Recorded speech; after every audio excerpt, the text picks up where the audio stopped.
allow the two children to attend the budget. It's okay. Off your mind. It's okay. She off your mind. Like me. Chai! Now wow, people wey suppose talk truth to power don't off mic. And if we talk, now 500,000 they go summer us, call them hate speech.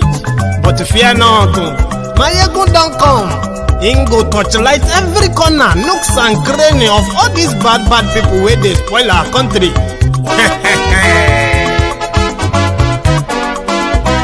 So my people make we laugh, yo yo.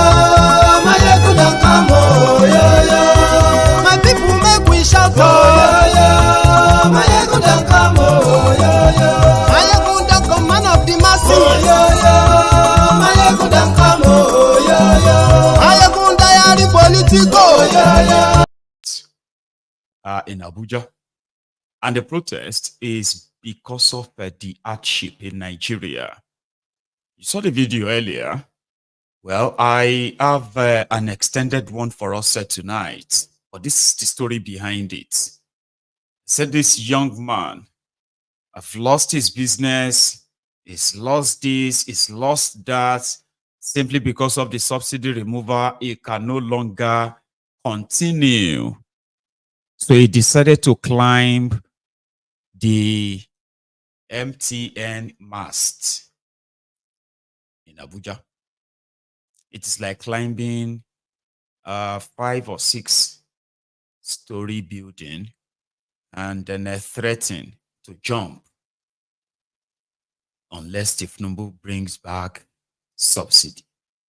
This is the note purportedly left by him before the drama that followed. So let's read the content. He said, long enough. On behalf of fellow Nigerians, I demand the following. 1. Government should return fuel subsidy. 2. Government should declare state of emergency in Zamfara, Sokoto, Kebbi, Katsina, Kaduna, Niger, and Borno on insecurity matters and take immediate action to clear those terrorism in the above listed states and the country at large. 3.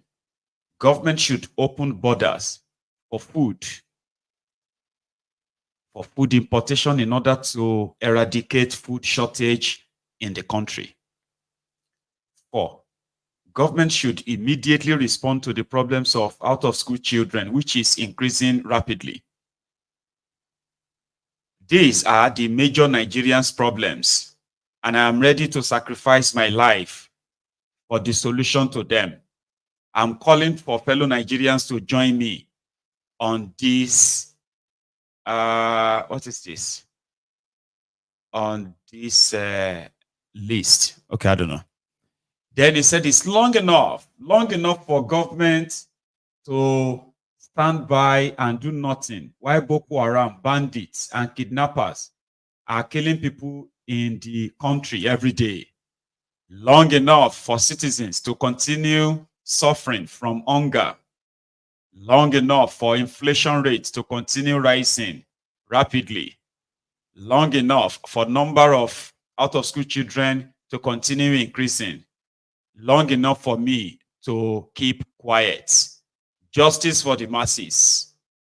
This is the message from the young man who we believe has had enough. So they started begging him to calm down. Don't worry, they will do all of that. And guess what?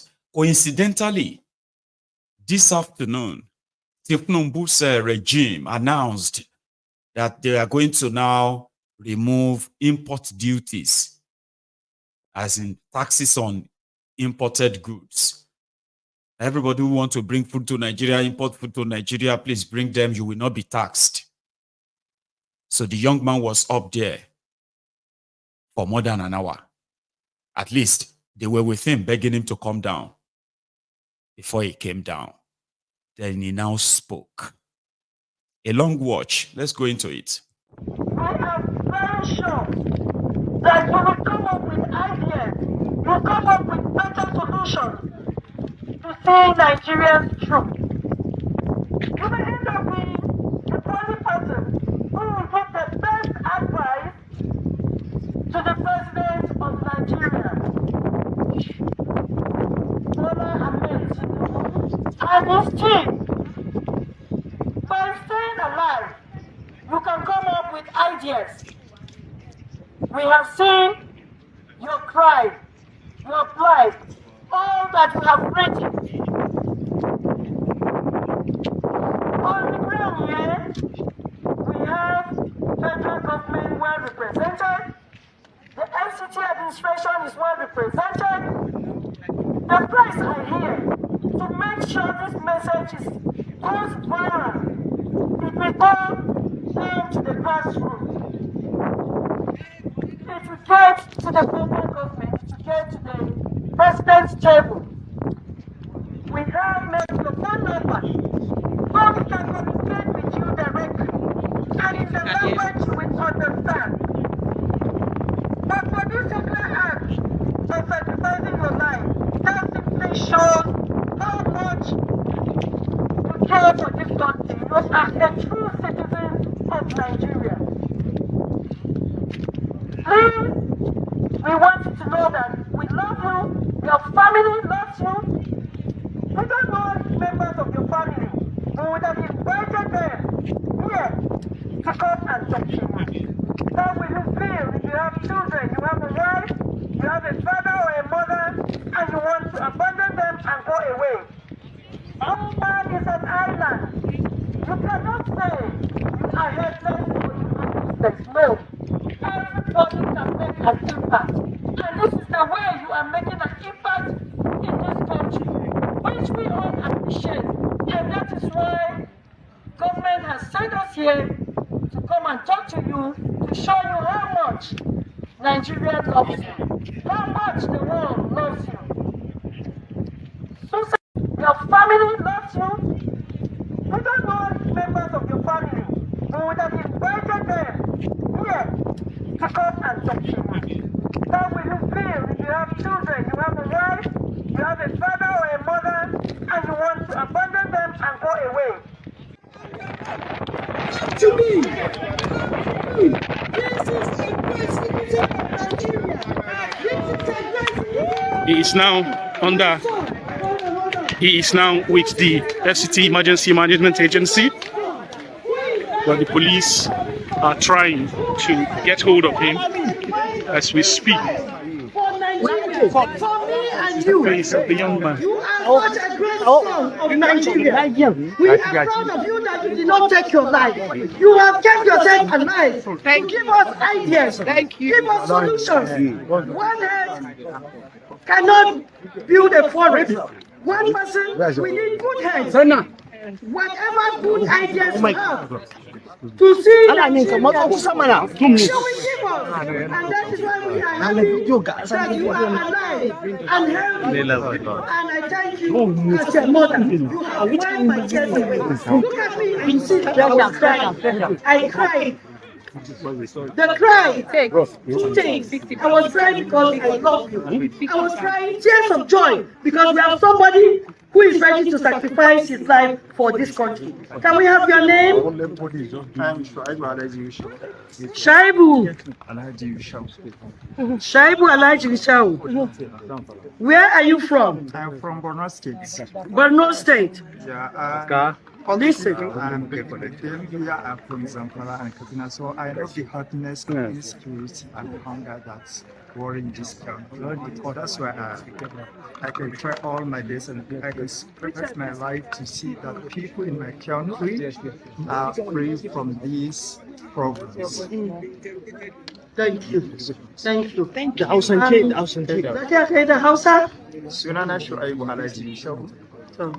Me yasa ka Hausa ma Daga Borno State nake. Okay. Sannan duka abokaina da wanda muke tare da su a nan sun taho ne daga Zamfara, Katsina da kuma wasu wuraren da ake fama da matsaloli.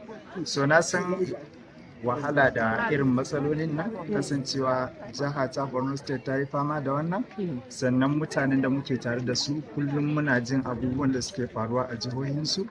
So ba ni da wani abun da zan iya yi wa ƙasata da na yi bayar da rayuwata don samun sauƙi wa mutane na. Wannan shi ne abin da zai yi. Ya matsayin karatunka?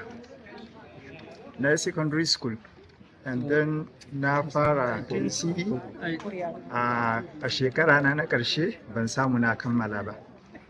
Me yasa baka kammala ba? Sabida matsaloli na siyasan makaranta. Ba ka da kudin makaranta ne ko yaya? A'a ba haka ba ne. Amma kana so ka ci gaba da karatu? Ina son su gaba. Muka sa ka a makaranta za ka je makaranta? Yanzu ka shirya za ka ba gwamnati shawara. Kana da abubuwa a kai shawara da kake gani zai taimaka a kan insecurity a Nigeria da basu matsalolika na makaranta? Kana da shawaran da za ka ba gwamnati a kan rashin abinci a Nigeria? So he is ready to give ideas. Thank you. Okay then. Thank you. I don't know. Please, let me complete my work. Let me complete my work, please. Also, TV, do we have anywhere you sell food here? Yeah, they should give him food. Let him eat. No, let him eat before you go with him. Yes. I want to complete my work, sir. We are the first responders. Yeah, where do you have food here?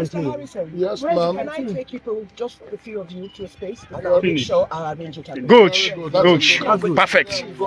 Perfect. What do you do?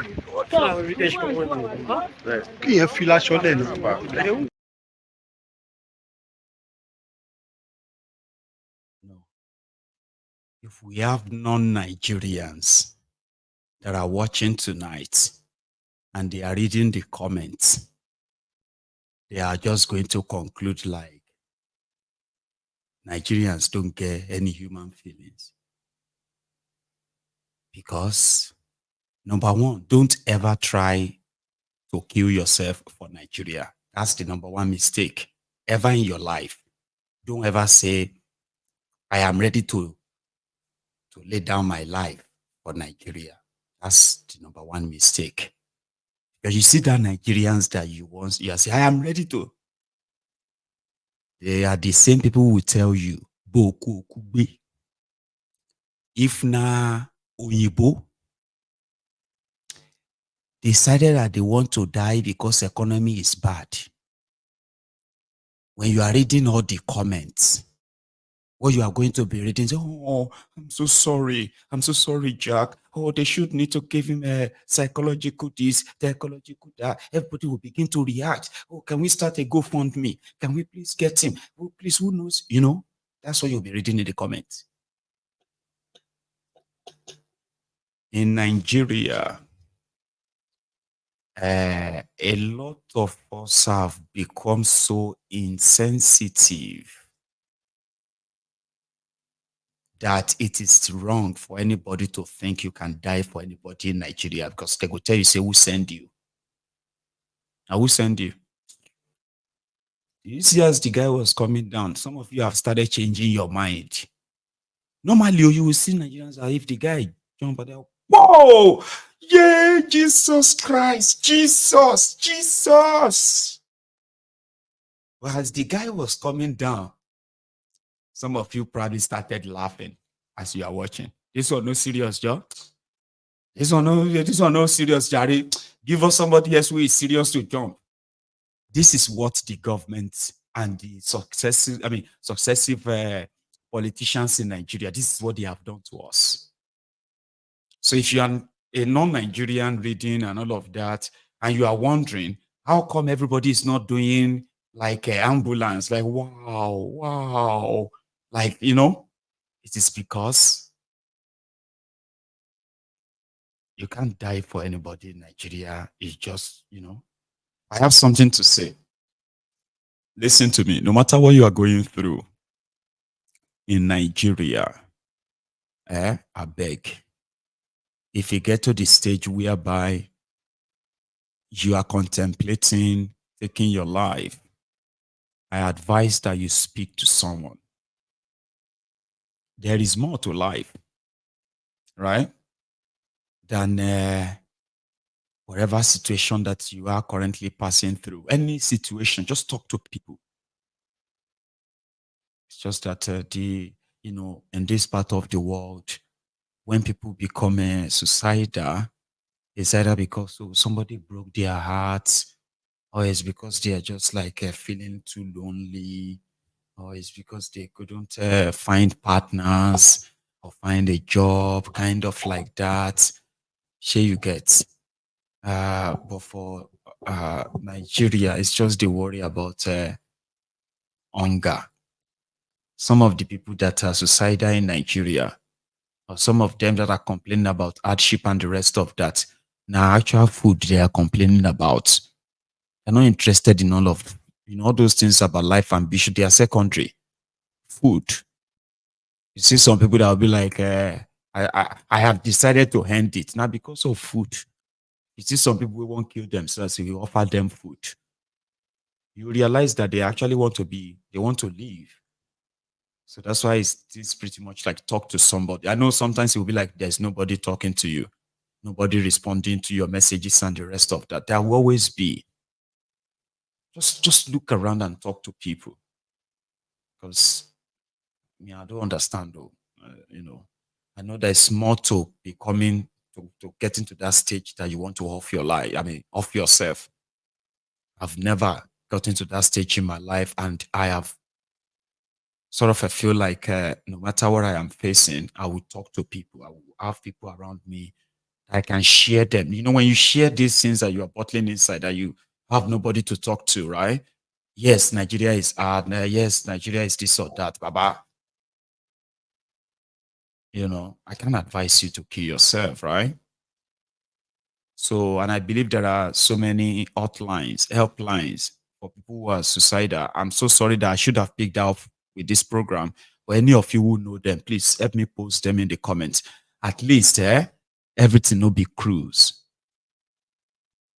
As for that guy that climbed the mast, came down, well, now the negotiator, the woman that brought him down, says maybe she's a psychologist. So hopefully they work with him, and they told him that he should give them the idea on how to make Nigeria better. And I hope it works. Okay. Yeah, let's leave that. And go on to reverse states. So they have never left the news. Where a Wike and his loyalist, a Fubara and his loyalist, and the battle for the wallet of river states. The last you heard of them was that the Amawule-led House of Assembly members, they are no longer House of Assembly members in river states. The moment they camped to APC from PDP, their seats were declared vacant. But they insisted that they were still lawmakers. In fact, they were complaining that most of the abuse they passed or the laws they passed, Fubara chooses not to interact with them. And Fubara himself was like, I don't really have any business with this guy. So everything ended up in their usual Nigeria courts, the cash and carry courts. And they have all been doling out different judgments. Or should I say, these different, the two camps, they have been interpreting every judgment that comes out of the Nigerian court their own way. There was a judgment that said that status quo should be maintained. And according to them, the status quo was that you have decamped and you are no longer members of River State House of Assembly. That's the status quo. But to the Wike's loyalists, no, status quo was when we were members of the assembly. That's what the court said. Meanwhile, the other 3 or 4 guys who are loyal to Fubara, they themselves, they were sitting, like conducting the business of lawmaking, you say. So today, the 2 of them sat. different locations. I don't know which one is authentic, though. Those loyal to Wike claim that since the court said the status quo should remain, that means they are still lawmakers and everybody should just continue as it is until the court will decide if them decamping means they've lost their seat. And this is actually a ruling that is already in place, a final ruling by the Supreme Court of Nigeria. If you decamp from your party without any established division within your party, you will lose your seat as a lawmaker. It's there, but they took it back to their court again for new interpretation, just for this whole drama to play on Nigeria democracy. So status quo, everybody is now doing status quo according to their own interpretation. But when the Fubara people met, they pretended that, well, everything is fine, nothing is, I'm the speaker, these are the members, 2 other members. The 27 members of Emewule, loyal to Wike, they also sat somewhere, and they also believe that they are still the majority and they are the lawmakers. So as the Fubara guys were doing their own business, Wike's guys were doing their own business, and their business is to actually go after Fubara. Anyway, the whole point of this whole problem, they are, So today when they sat, they now ordered Fubara. They gave him 7 days. 7 days to represent the 2024 budget for them to deliberate and pass it or otherwise. Now that's the 1 week set now that a lot of you should probably also look forward to. But as for today, well, I think I can share with us part of the supposed court order read by one of their judges in Nigeria, in Port Harcourt. Listen to this, and maybe you can interpret it to what you think the man is saying. What do you think this judge is saying?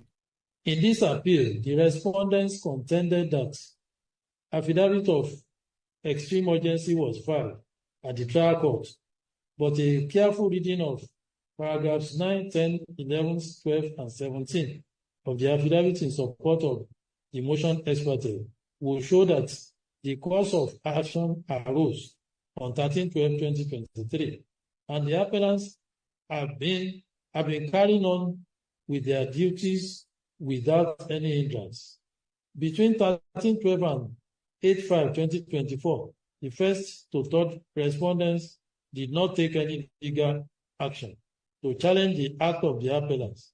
The first to third respondent delayed for more than 140 days before bringing the action. What this means is that there is no more urgency on the part of the respondents. The delay is self-induced. That first to third respondents prayed the trial court to declare first respondent as the legitimate and substantive Speaker of the Rivers State House of Assembly, while other reliefs concern membership of Rivers State House of Assembly. Consequent upon the foregoing, the ex parte order of interim injunction, having been made without jurisdiction, is null and void and of no effect. I'm of the view that the trial court lacks jurisdiction to entertain and determine the suit. In the results, these issue numbers 1 and 2 are resolved in favor of the appellant and against the respondents. As copies. Furthermore, it was contended without affording the appellant's hearing, the lower court proceeded to decide that the appellants ought not to parade or hold themselves as members of the Rivers State House of Affairs, the Rivers State Legislative House.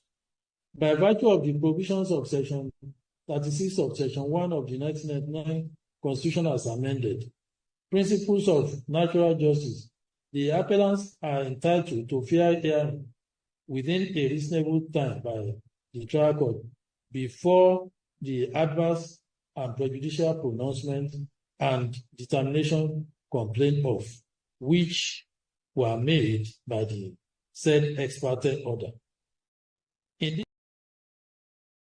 So ex parte order that stopped Mowule groups parading themselves as members of Rivers State House of Assembly, and then bringing the other guy, who is a Fubara's guy, as the speaker. Okay, so that is what they are challenging, appealing, and the court said, let the status quo remain for now.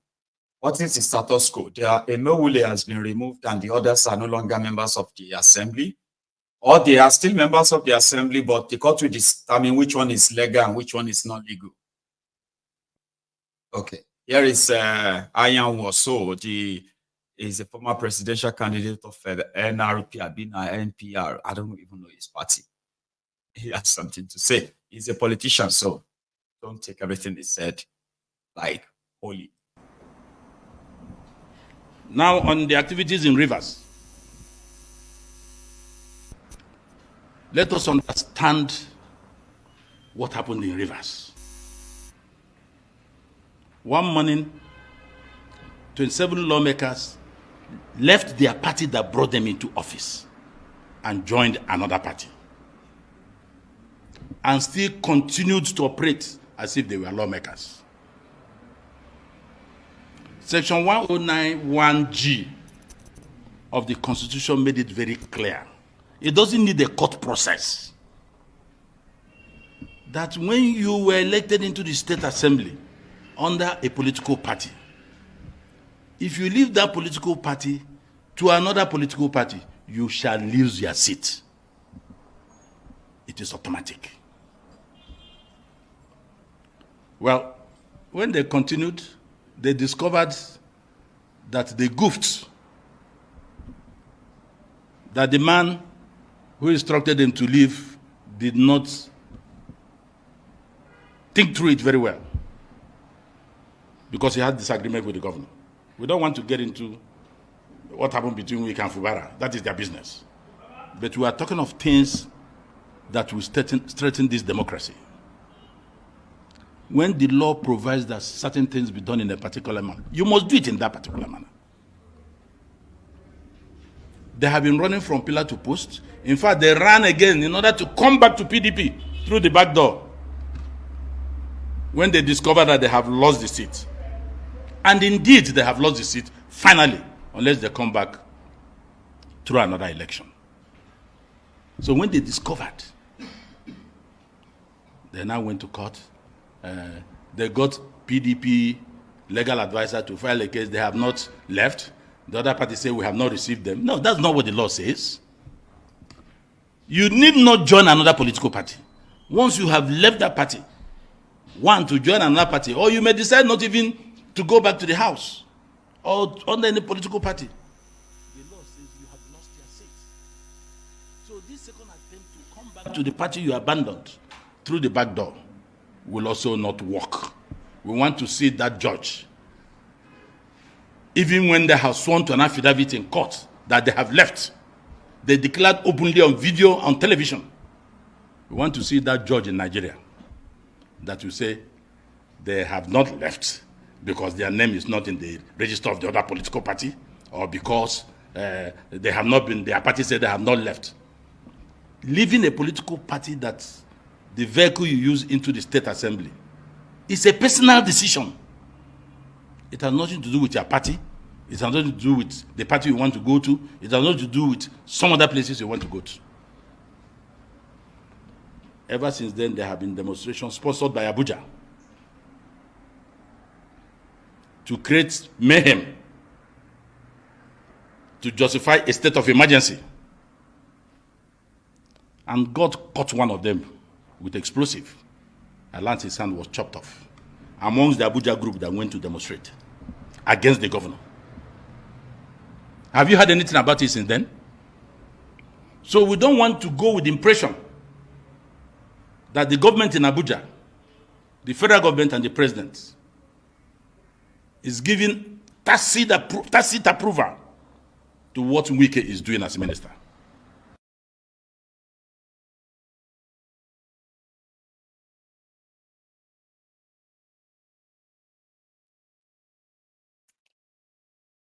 Meanwhile, like I said, today, the Fubara's guys who sat in the government house, a place provided for them by Fubara after the bombing, the explosion that took place in December 2023 when the State House of Assembly was bombed. Now it's partially shot to be fixed, right? So they met. I'll show you how it was, just like, skeletally, sort of. Look at them.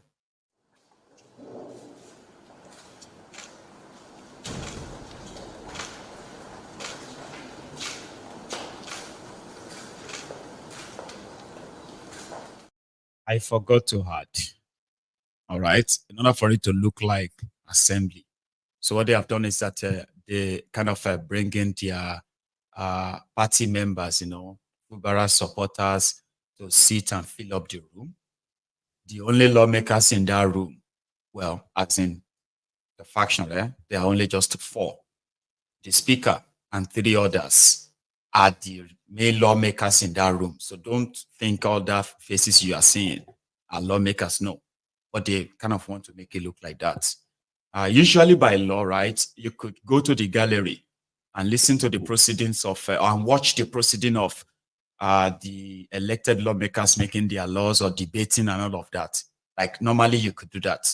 But in this instance, right, it's just for the optics, okay? Showing to us that with the Wike and his guys, they could be kind of, making scenarios and all of that. To us, they don't exist anymore. This is how we run things now. So let's go back in there.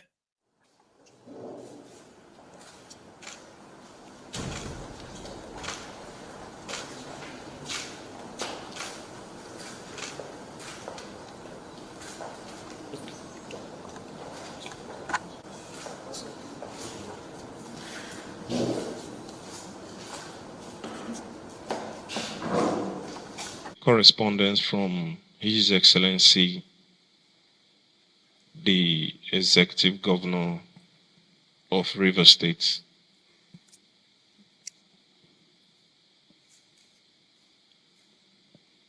And I'll read. Right, the Honorable Victor Okojumbo, Speaker, Rivers State House of Assembly, Port Harcourt, requests for screening and confirmation of Barrister Emmanuel Frank Fubara as Commissioner nominee. Pursuant to Section 192 of the 1999 Constitution as amended, it is my pleasure to forward Barrister Emmanuel Frank Fubara to the Rivers State House of Assembly for screening and confirmation as Commissioner and member of the Rivers State Executive Council. Thank you for the prompt attention accorded to my requests by the House, and please accept, Mr. Speaker, the assurance of my highest regards. Signed, Sir Seminala Fubara, Grand Service Star of Rivers State, Governor of Rivers State. Screening and confirmation of Commissioner nominee. 2. Rivers State Emergency Management Agency Bill 2004 HA1, second reading. 3. Rivers State Transport Authority Reform Bill 2004 HA2, second reading.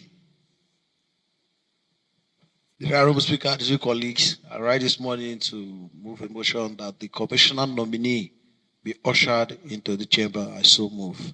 I also second the motion ably moved by my friend and brother, the only good boy in the century.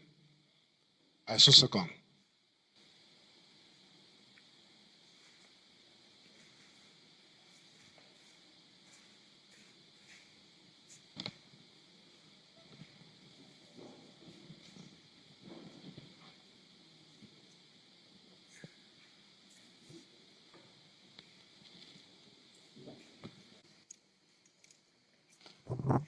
Welcome to the Halo Chamber. Emmanuel Onengie, Frank Fubara. Please stand up.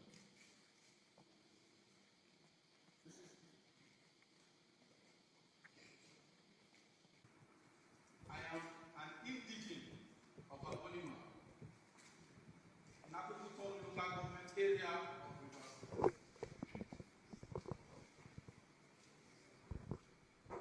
In agricultural local government area of Rivers State. I am a legal practitioner based in Port Harcourt, and I've been in legal practice for 26 years. But before I graduated and became a lawyer, I attended Calabari National College, Buguma, and obtained wax certificate in 1988. Thereafter, I proceeded to Rivers State University of Science and Technology, now known as Rivers State University, and obtained my LLB certificate in 1996. I then proceeded to Nigerian Law School and was called to bar in 1998. Thereafter, I enrolled in the National Youth Service in Lagos and passed out in 1999. And then I commenced my legal practice thereafter. I started my practice in Lagos, subsequently moved to Abuja, and then finally relocated to Port Harcourt, where I opened my law office and christened it as Frank Fubara and Co. I'm the managing solicitor of that law office, and we have been in practice ever since. Thank you, Honorable Speaker. Two questions for Mr. Nominee. First question is, in your CV, it has always been a private sector venture for you. I have not seen anyone you served in the public sector. I wish to ask, how will you cope in this newfound environment? And the second question is, right from when your name was forwarded to the House, we saw Fubara, and what came to our mind is Executive Governor of Rivers State. We want to know, is there any linkage? Is it your elder brother, your father, or anything? Thank you. Leader, the name Fubara. I saw a lot of posts on social media alleging all sorts of things. But let me put the past very clear. I am from Ebonyi, and I have no any blood relationship with the governor. The only relationship I have with him is a working relationship. That is it. Secondly, in respect to this your public engagement of whether I have been involved in any public engagement, yes, I have. At least you're enjoying the circus, are you not?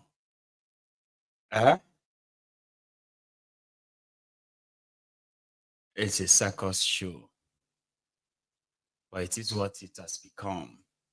It didn't end there. I'm going to show you everything before I actually add my own, what my view is, right?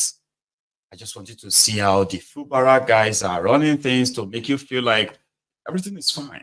You know, like we have just screened a commissioner nominee. We have just moved a bill. We have passed the bill on transport, so and so bill in Rivers. Like everybody pretends, all right? Let's watch the rest. Mr. Fubara, continue. I have been appointed into several committees, several boards, commissions in Rivers State. And I believe that that has also built my profile, you know, to engage in public service. I believe and I know that I have the requisite qualifications, the requisite experience to handle, as you know, the law profession, we are regarded as learned. we have touched almost every sector that you can just imagine. And I know that wherever I find myself at the end of the day, I will be able to discharge the duties of my office creditably. Commissioner nominee. Sukari, good boy, Sukari, leader of the 10th Assembly. In a way of advice, I would say, Mr. Commissioner nominee, as you start your job, look at the face of these people here. They've played a role in ensuring that you are admitted into the executive arm of this fast-moving government, a government that turned Rivers State into a construction site. And we wish you well in this new journey and pray that you support His Excellency to deliver on his given mandate. On this note, may I move a motion that the commissioner nominee be escorted out of the chamber. I so move. Deputy Speaker. My dear colleague, I write to second the motion moved by the leader of the House that the commissioner nominee be escorted out. I say second.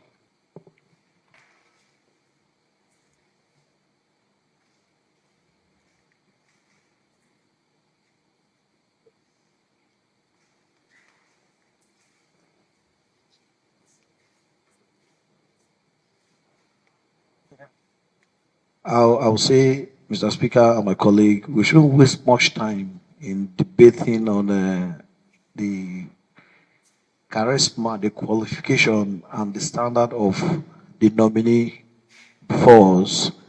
And I urge my colleague to, without any further delay, to approve this nomination. I so move. In line with the leader and his suggestion, I want to simply do his line. Reason being that I've been issue, I've said that the commissioner nominees, I know him for over 15 years running. And there's a common word I used to use. He has impeccable character. A man that is known to the people. The man is receptive, very accessible. A man that, if given this opportunity, will serve the state, as I know, to the best of his knowledge and ability. I want to join the leader of the 10th Assembly to say that there will be no need wasting much time in this confirmation or debate. Mr. Speaker, I want to indulge you because the law is at your bosom. You decide how much you want to cut and how less you want to leave. Please, let us, without any further delay, allow him the easy passage as a second. The commissioner nominee, Emmanuel Onengie Frank Fubara, be approved for his appointment as a commissioner in Rivers State. Say aye. All those against, say nay. I have been appointed into several committees. Yeah, that's the end of the circus on that part. The man they are all working for, Sim Fubara himself, has a message for Wike, because this same afternoon as well, remember those local government chairmen, former chairmen loyal to Wike, they also went to court. Because the lawmakers that were loyal to Wike, they said because Fubara failed to conduct local government elections, so they extended the tenure of office of the then local government chairman against the law. So they amended the law according to them and gave them extra time. So that was when Fubara sent them away. Anyway, they had to go. So they went to court.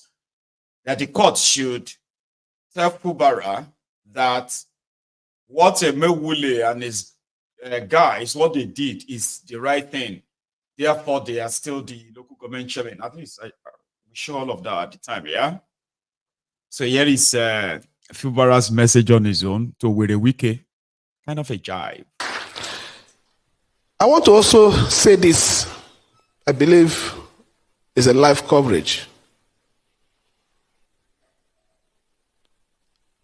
Fubara is not an ungrateful person. If I were a bad person, you can't hide character that is bad more than 1 week, 2 weeks, 1 month, 1 year, 2 years, 8 years, even more than 8 years. For 16 years, if I was a bad person, everybody would have known. But even your own child that is in your house, that you gave birth to. Let us start with even the girl child.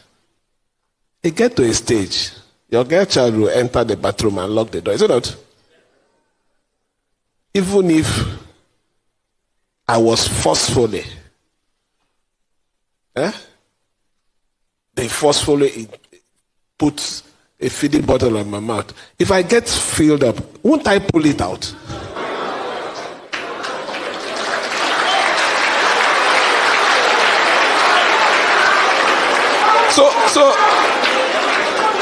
So when people stand outside and say, I want people to ask them in your own good conscience, what is that bad, that wickedness, that ungratefulness that this man has even shown or done?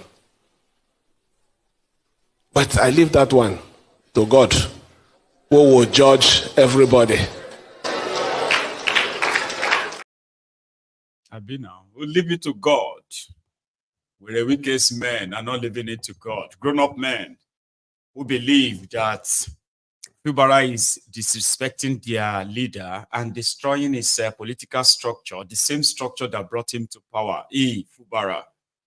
And practically it's just about the wallets of a River State, the River State boss. So we're the weakest men this weekend, celebrating with the weakest award, right? Who knows cease to say, I mean, it's sort of a single space, as you know, right? But it's different from the one I showed you last night. This one is a different one. Take a look.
no more peaceful protest again now. Because peaceful protest, no, they work.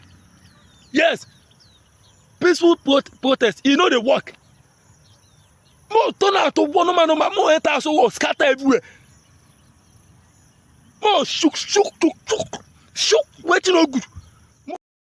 But my last year now. But you know why I let that video last that long?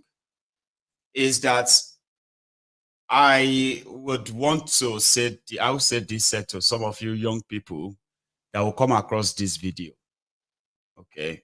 I know Nigeria is tough. I know the whole system is rigged against you.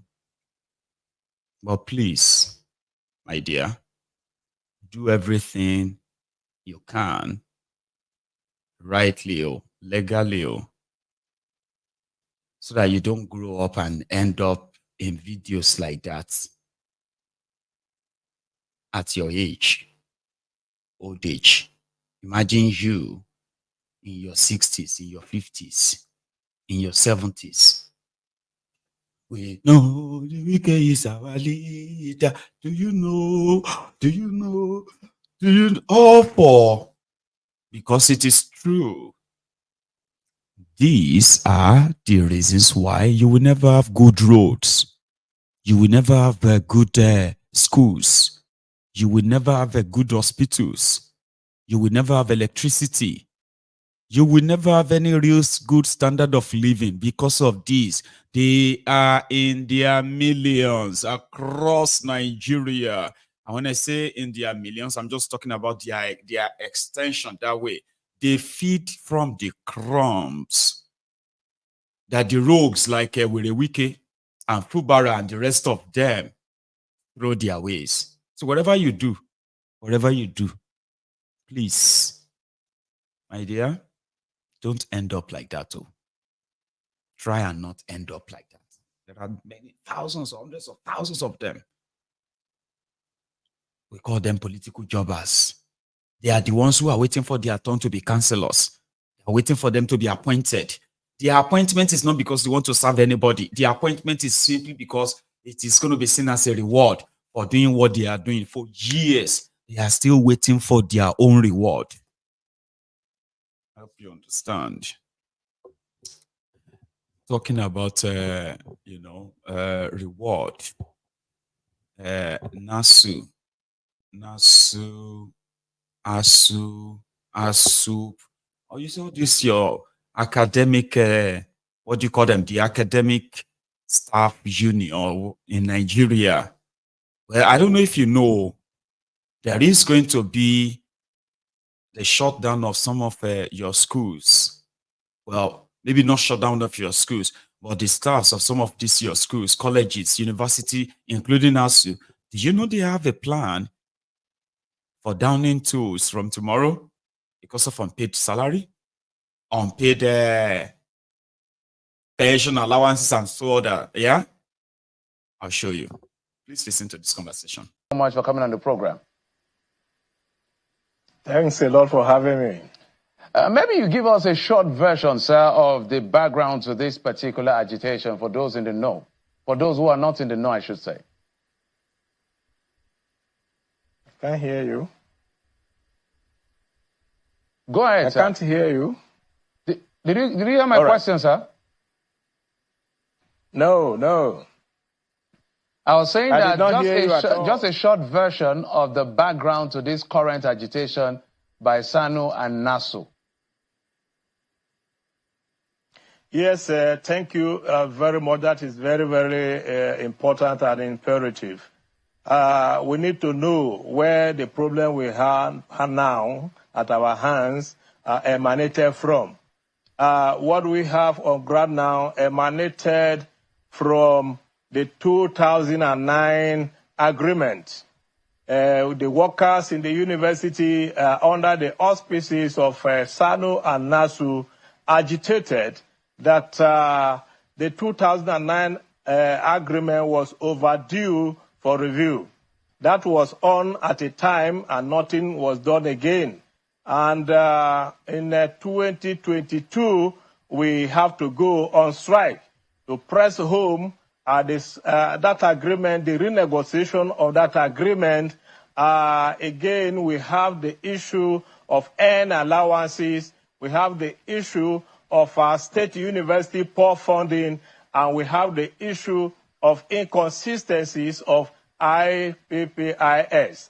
And at the end of the day, 2022, in August, the then Minister of Education, Malam Adamu, called the two unions to a meeting where it was agreed, and we committed all that we agreed upon into writing, where 50 billion was earmarked for the payment of earn allowances for all the workers in the university and inter-university centers, where there was a solution to be proffered to appeal to the state government to fund the state university properly.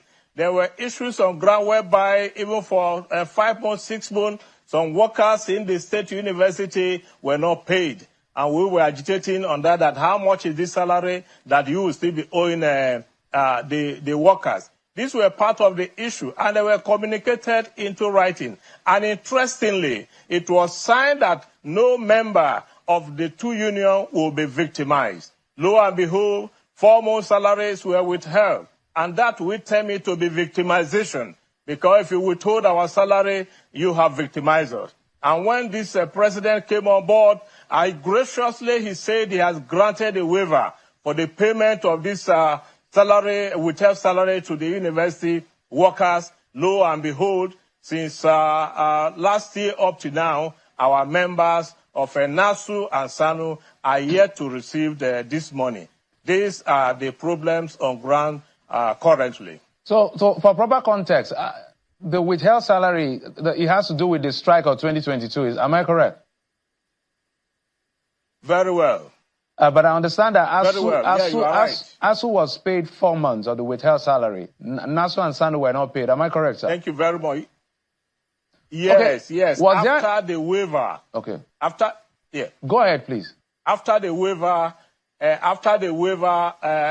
our counterpart in the academics were paid 4 months out of about 8 months. And ours were 4 months, and nothing had been paid. All that we kept hearing is promise upon promises, and nothing has been done up to now. So besides promises, what exactly are they saying for not paying? Is it paucity of funds? And because I know you've described it as unfair treatment, insensitivity, discrimination, and all of that. What exactly are they explaining to you as a reason for not being able to pay? Yes, we met with the Honorable Minister of Education and the Minister of Education for State and even Permanent Secretary of Education on Thursday last week. All we were told was that the papers have been transmitted to presidency and that they believe that something will be done. Nothing concrete came from the meeting we held with the Honorable Minister. And it is interesting again to know that we were invited to a Ministry of Labor. And when we got there, we were told that she was called to the presidency. This is the second time she will invite us for a meeting. We will go there, and she's not on ground. So nothing from any quarter as to why this money is not paid. So let's go back to your mobilization. How far-reaching are the people? How far do you want to go with this series of action you're about to take? And have you received any call since you released that letter from the presidency or from anyone from the government? No, apart from the failed meeting of Thursday, nothing. We have not heard anything from anybody.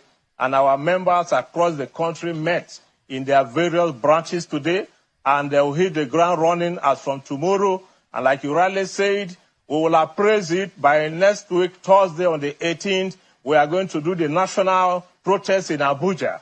And after the national protest, if nothing is done, we will get back to the table. The two unions will profile the next line of action.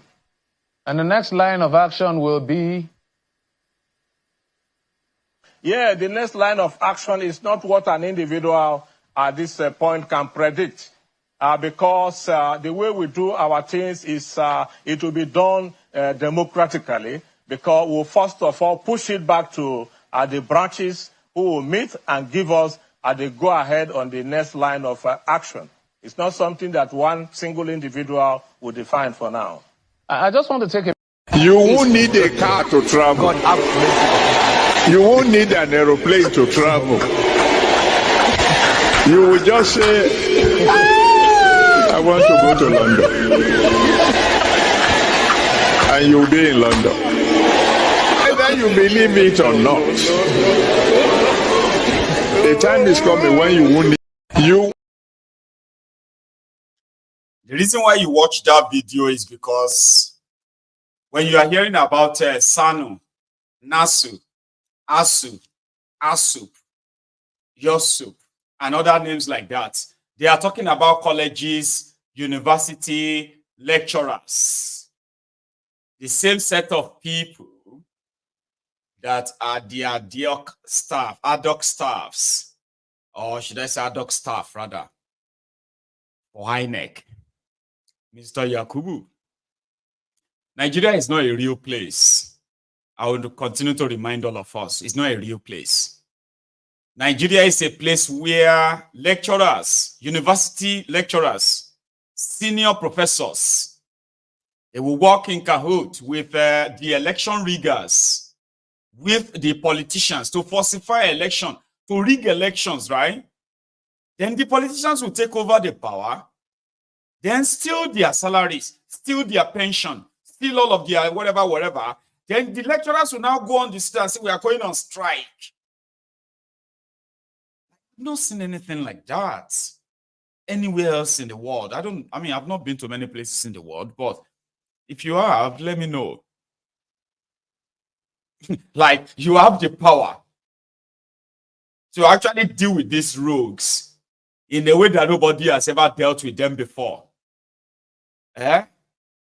Who said that again? Was it Stalin? Was it Stalin or Gorbachev that said in the third world countries, it is not the votes that count.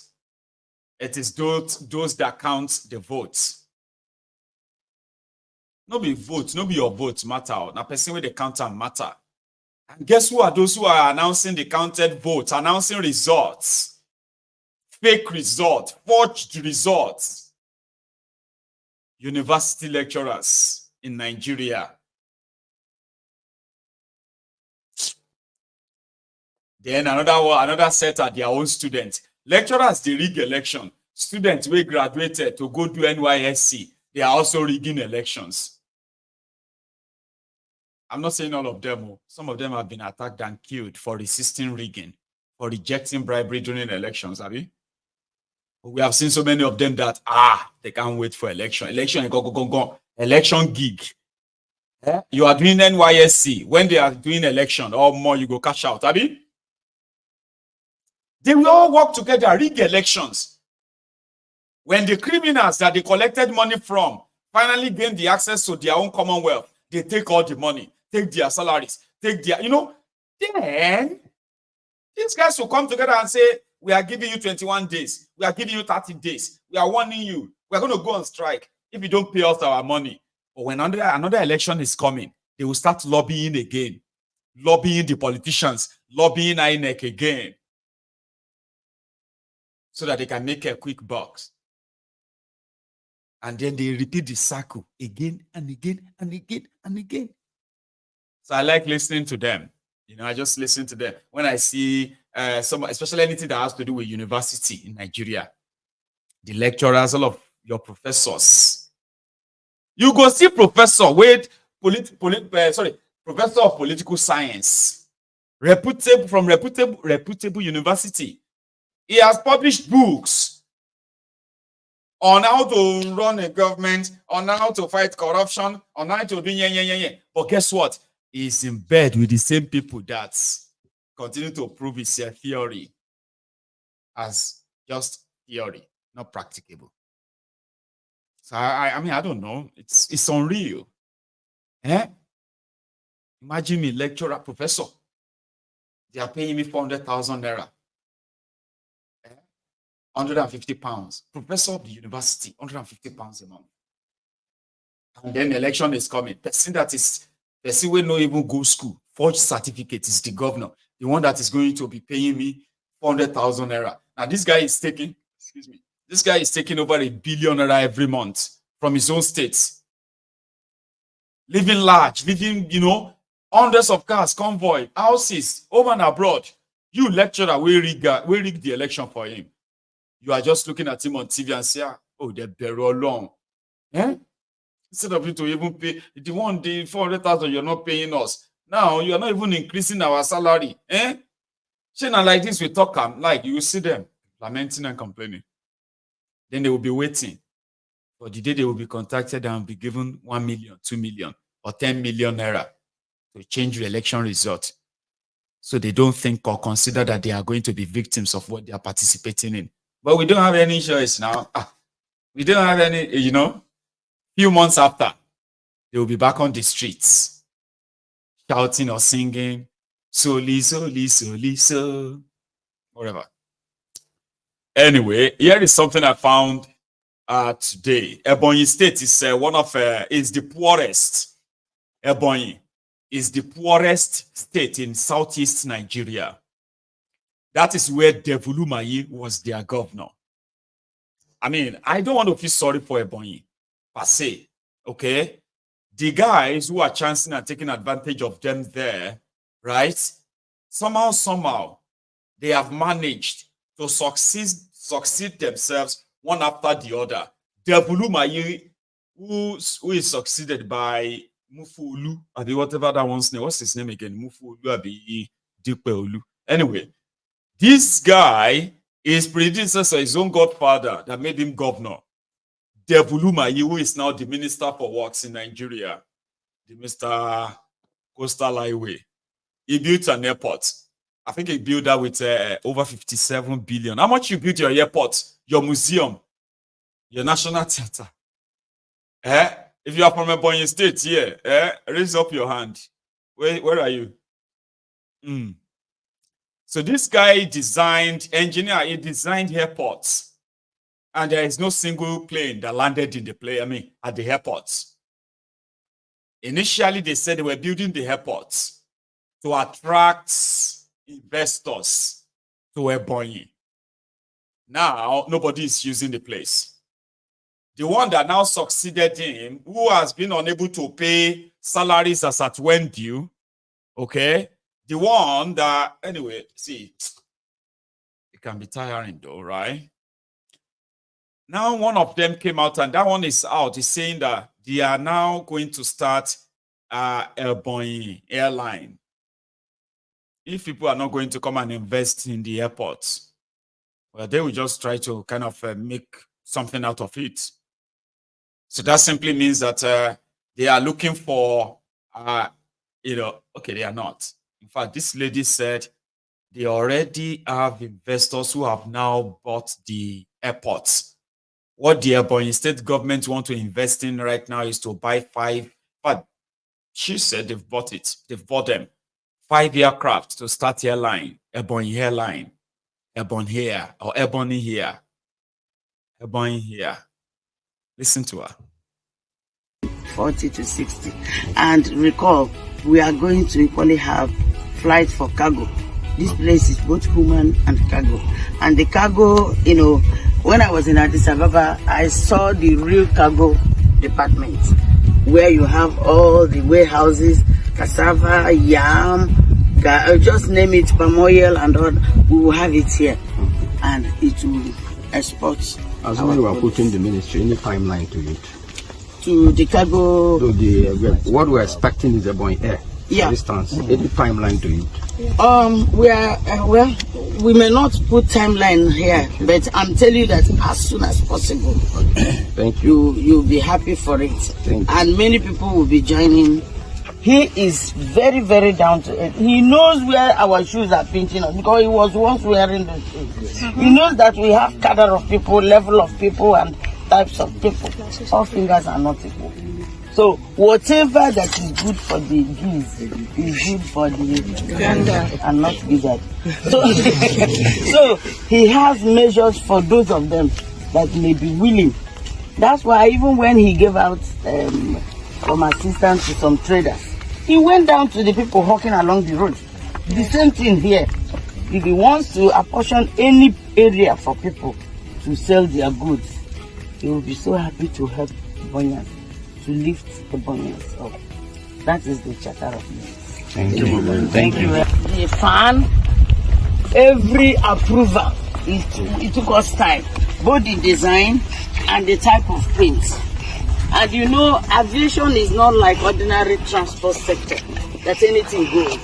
If they don't approve the paint, it's as good as not wasting. And we hear ourselves, this is the highest contact point to Nigeria, spiritually and otherwise. Because when the flies start coming in, we have a sponsor that is ready to give us 3 extra flights that will be flying out. Yes, we've already entered into agreement with them, and very soon it will happen. Please help the state.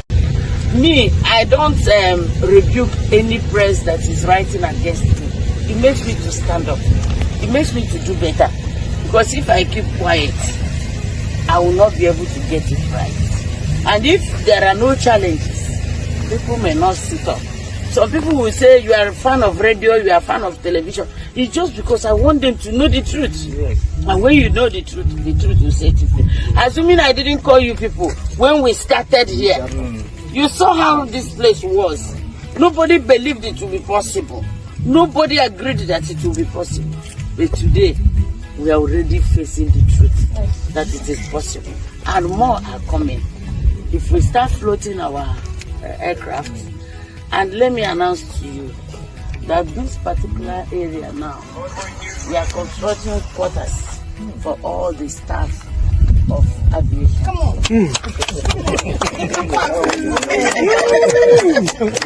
Yesterday, they've come to measure the sites. They will commence work immediately. 3-bedroom flat per each staff. At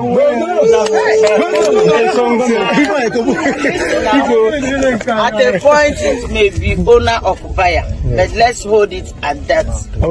Then, as we are coming, by your right, you see a very cleared land. We want to start aeronautic university. We already have investors who are going to help us. Since you have said it, my interest is that there's some of the stuff. University, and we have what we call the hangars. Yes. Hangars are the mechanics. If you can take my voice. No, we take other airports. You know, it's not every state that has.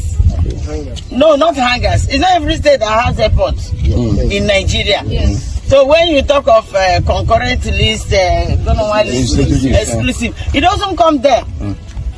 We are the ones that are taking up real international airports. Others are just small ports. Well, there are 3 projects that I've told you we have investors, and they're already here, writing agreements with us. For the first time in Ebonyi State, we have this airport law and gazetting, which is very important. The issue of handing over to the federal government, we are very, very skeptical about it. Very, very, very, very careful. Do you know why?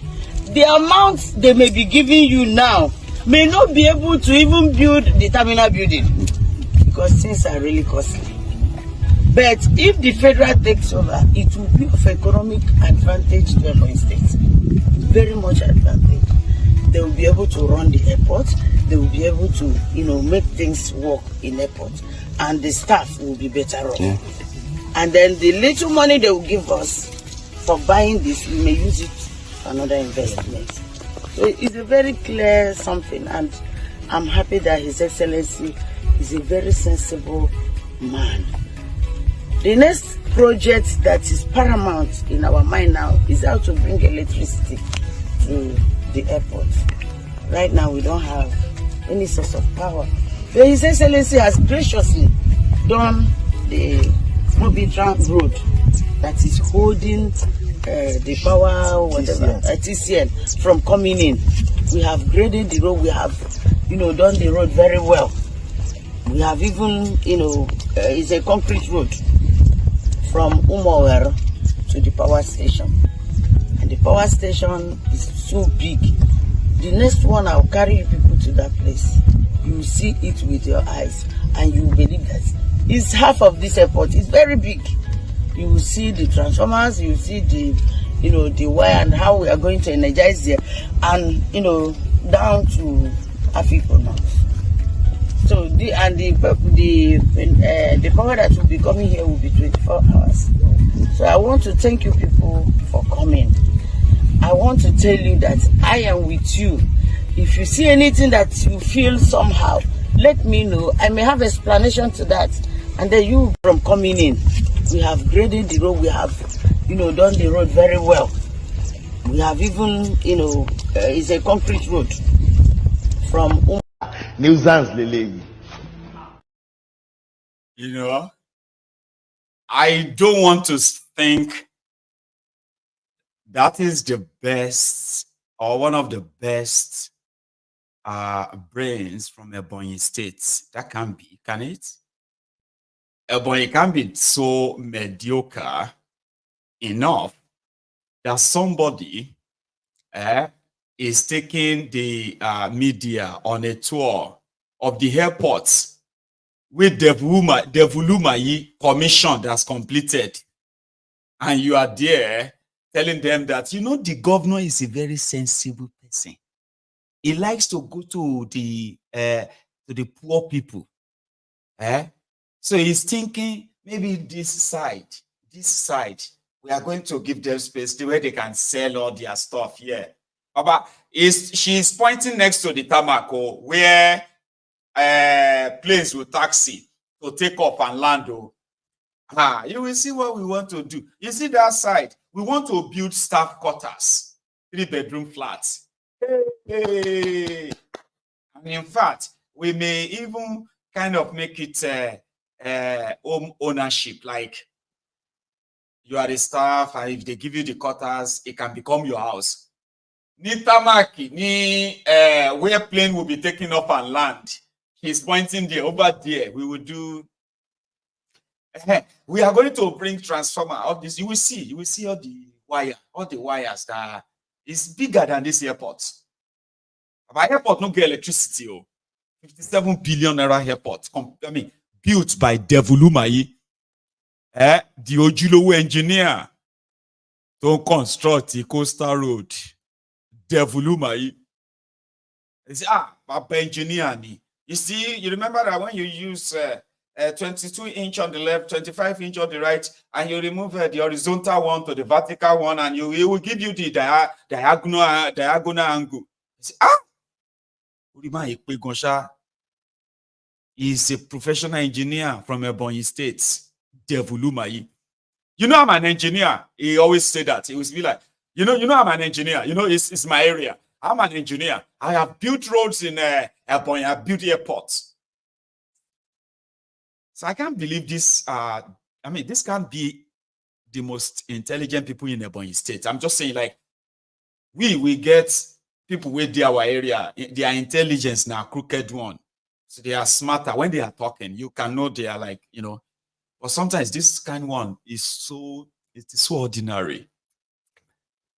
She's there, telling people things that she could just imagine to make them feel good around that place. But none of the whole thing make any sense. Ebonyi State is one of the poorest. It's the poorest in the eastern part of Nigeria. And one of the poorest in Nigeria. One of the most indebted too. One of the most robbed states in Nigeria. And Devulumayi is the minister. Like a Wike.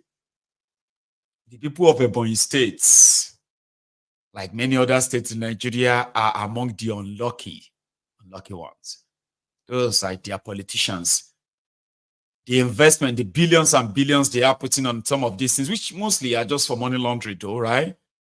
All these billions could actually they are building cargo airports, but there is no there's this huge government farm or this massive farm in Ebonyi States. Fulani terrorists are there, ransacking the states, kidnapping and killing people as at when they wanted. as we speak.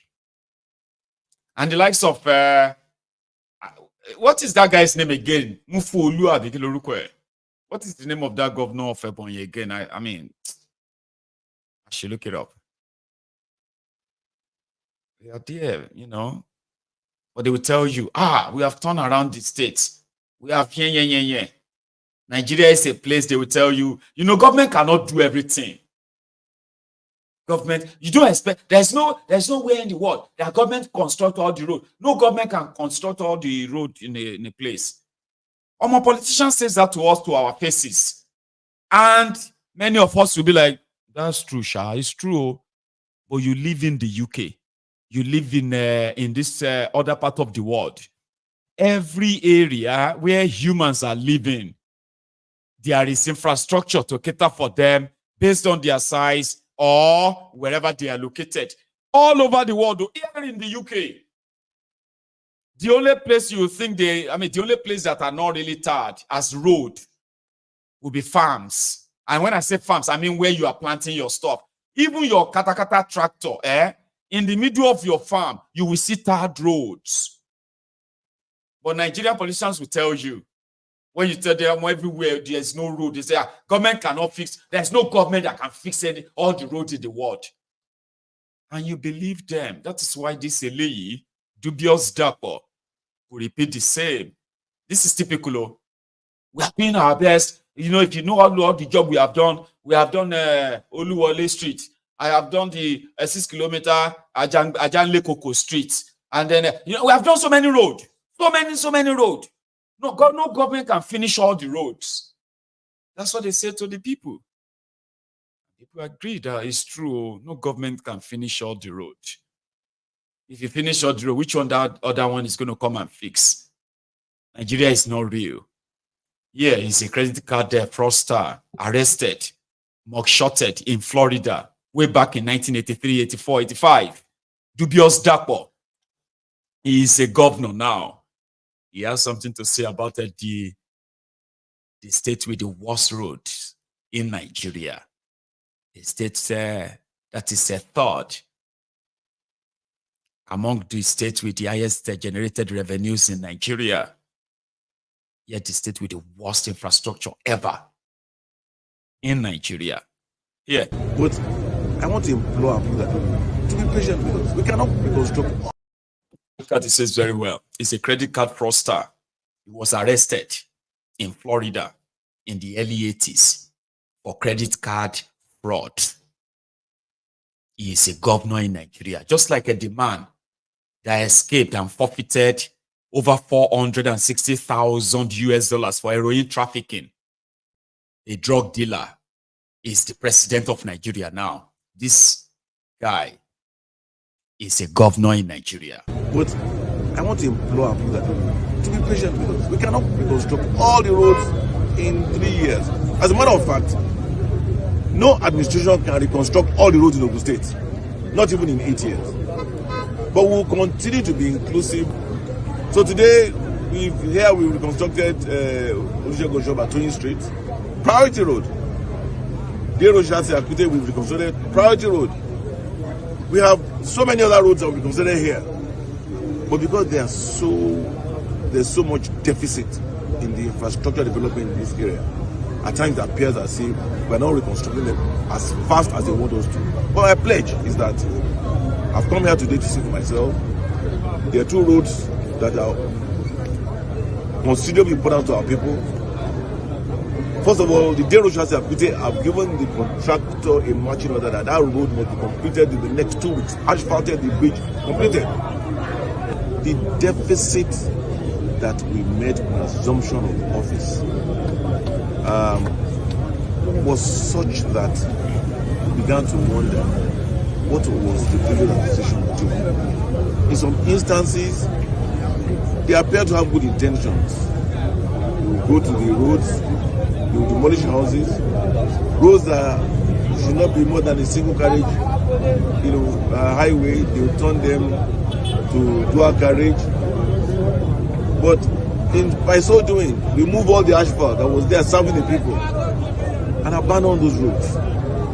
we inherited quite a lot of those roads. Some of those roads were federal roads, but you know how people cannot differentiate between federal or state. They will geolocate their pains where and when they are feeling it. So we have to draw up a priority list. And the priority list, amongst others, factored in the vehicular traffic, the economic impact. But I want to implore nuisance Lele. And he's saying all of that simply because the searchlight was beamed on Ogun State. You know, I sometimes want to feel sorry for my people, but there is no point in feeling sorry for anybody. Okay, everyone deserves what they get. If they do not want it, they know what to do, don't they? Well, I think they should know what to do. My view. Remember that dildo senator? I can't remember his name for some reason. I mean, like, it was removed by a court early this year. You remember? But some said that he's now become a TikTok evangelist. I don't know what he's singing. I know he's praising. I believe he's praising God at some point, right? The people that were supposed to be, people that were supposed to be stoning him, having the opportunity of seeing him as one of those supposed weapons fashioned against them, right? Oh, my everybody, then praise God, I'll show you.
Of Nigeria. Great. Great. Great. Great. Great. Great. Great. Great. Great. Greatest. Yo. Everything is expensive in Nigeria now. God, come and help us. I think that is what he's singing, isn't it? I don't know. I'm just trying to kind of believe that is what he's singing too. Nigeria, only God come down and help us. Nigeria, everything is, I don't know. But that's Elisha Abo, the former Adamawa senator, popularly known as a dildo senator. It's a long story. You don't want to hear the story now. So I was told you I saw a video of Americans returning back to Africa, returning back to Burkina Faso, because Burkina Faso, Mali, and Niger Republic that just formed their own confederation recently, they said there is a chance that there are more and more other countries that are going to leave the AU and leave the ECOWAS and join them. But here is that clip of these Africans that are returning back from America to come and join Traore in Burkina Faso and as they are coming back to their motherland, Africa. And Burkina Faso seems to be the home based on this new development coming from that place. See this. President Traore, who has led the struggle to complete the unfinished business that was started by our ancestors and our Pan-African leaders in 1963, when they created the Organization of African Unity. During that meeting, they demanded the creation of an Africa that spoke with one voice, an Africa that was united. That journey is yet to be finished. What is happening in Burkina Faso, in Mali, in Niger, is just the beginning of a revolution that is way past due for Africa.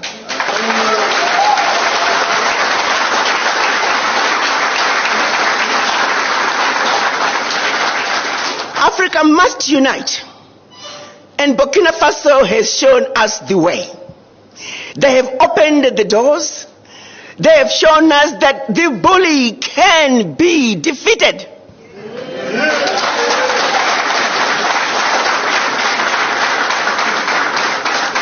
That no more shall we continue to give up our lunch. That we too need to eat.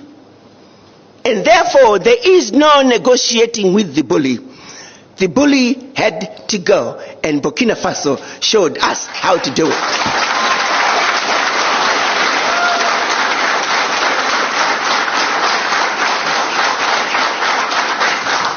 So, Mr. President, I bring you your children, descendants of the formerly enslaved.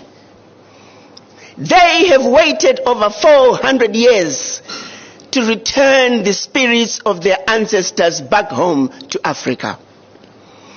When the children of Africa were taken out of Africa as slaves, all they ever wanted to do was to come back home to Africa.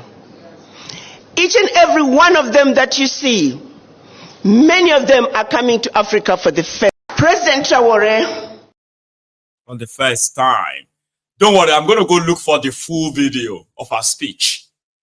Okay? But I don't know. That's kind of like giving me the vibe of what they did to Nkrumah, what they did to Lumumba, what they did to some of these revolutionaries of the 60s, late 50s and the early 60s. So when I see something like this playing out again, I don't know, it just keeps giving me that vibe of, there is probably more to that. Or no, I mean, that's the most I know for me. There's something I also want to add. Okay, this one should have come in a different context. Somehow is still pretty much useful here. Now that we are talking about Burkina Faso, not Congo. See, in Kenya, things are falling apart so seriously. Tomorrow is Tuesday. It is also going to be another showdown in Kenya tomorrow. And their demand remains, Ruto must go. They are not interested in all these concessions and all that. They are calling on Ruto to shut down and dissolve the government. Call for a new election and let people actually decide and choose those they think can possibly help them out of this whole thing. Ruto is not willing to go yet. But you see, this whole Gen Z thing has exposed the crack within, that the only thing that united some of these criminal politicians together is what they are sharing. When the shove come to push, they will throw themselves to the dogs. The vice president, or the deputy president as he is called in Kenya, has somehow been kind of accused of abandoning Ruto and siding with the Gen Z, pretending that he's not part of the system that this Gen Z are complaining about. He's spoken on this issue many times, and every time he speaks like he is not the vice president of Kenya. Now, why is that? The guy said, well, in case if you don't know, he has always been an outsider. Ruto has his own guys, and his guys have always kind of keep him out of the whole loop, because by their law, the vice president is just a spare tire. He is not welcome to hear any kind of security briefings and all that. I can understand that, but I mean, a country in the state of emergency, so the crack became more obvious. Thanks to the Gen Z. The last time they, had a program, I think it was yesterday, Sunday. So the wife of the vice president himself. Now listen to this. So part of the reasons why the Gen Z, or part of the conditions given by the Gen Z in Kenya that they will probably look or calm down, would be for the Ruto government to cut off the unnecessary, fraudulent, and corrupt sort of budgets and allocations to individuals. See, the office of the wife of the president, the first lady, they had a budget of over 2 billion Kenya money for her, just for her to host church program, to host pastors from Kenya, from outside Kenya, or go on. That's what the money is meant for. Just enjoy yourself. The wife of the vice president also drawn about 800 million naira money.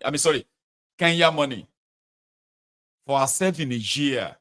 So she's part of those who are to have their budget cut off as conditions for peace between Ruto and the Gen Z. But the vice president, like I said he's always been treated like an outsider. And he had his shot yesterday. He didn't hold back. Okay? And this is how I believe. I don't know how long Ruto is going to hold it. I don't know how long. The crack is so obvious. Even though the deputy president doesn't want the government to be dissolved, he's asking the Gen Z to wait till 2027 and vote all of them out. Others are saying no. He's actually preparing himself to take Ruto's job. If Ruto resigns, he will be president. And how could somebody that is a number 2 man in Kenya openly show contempt? That's this Ruto guy is talking there, okay? I want you to listen to this. Maybe you will see it the other way. Here is the vice president of Kenya complaining of how he's been always kind of kept out while Ruto was killing the protesters in Kenya. He didn't say it that way. He's probably just exonerating himself and saying, no, no deal. The crack, if you are a Kenyan watching me, I know you have seen this.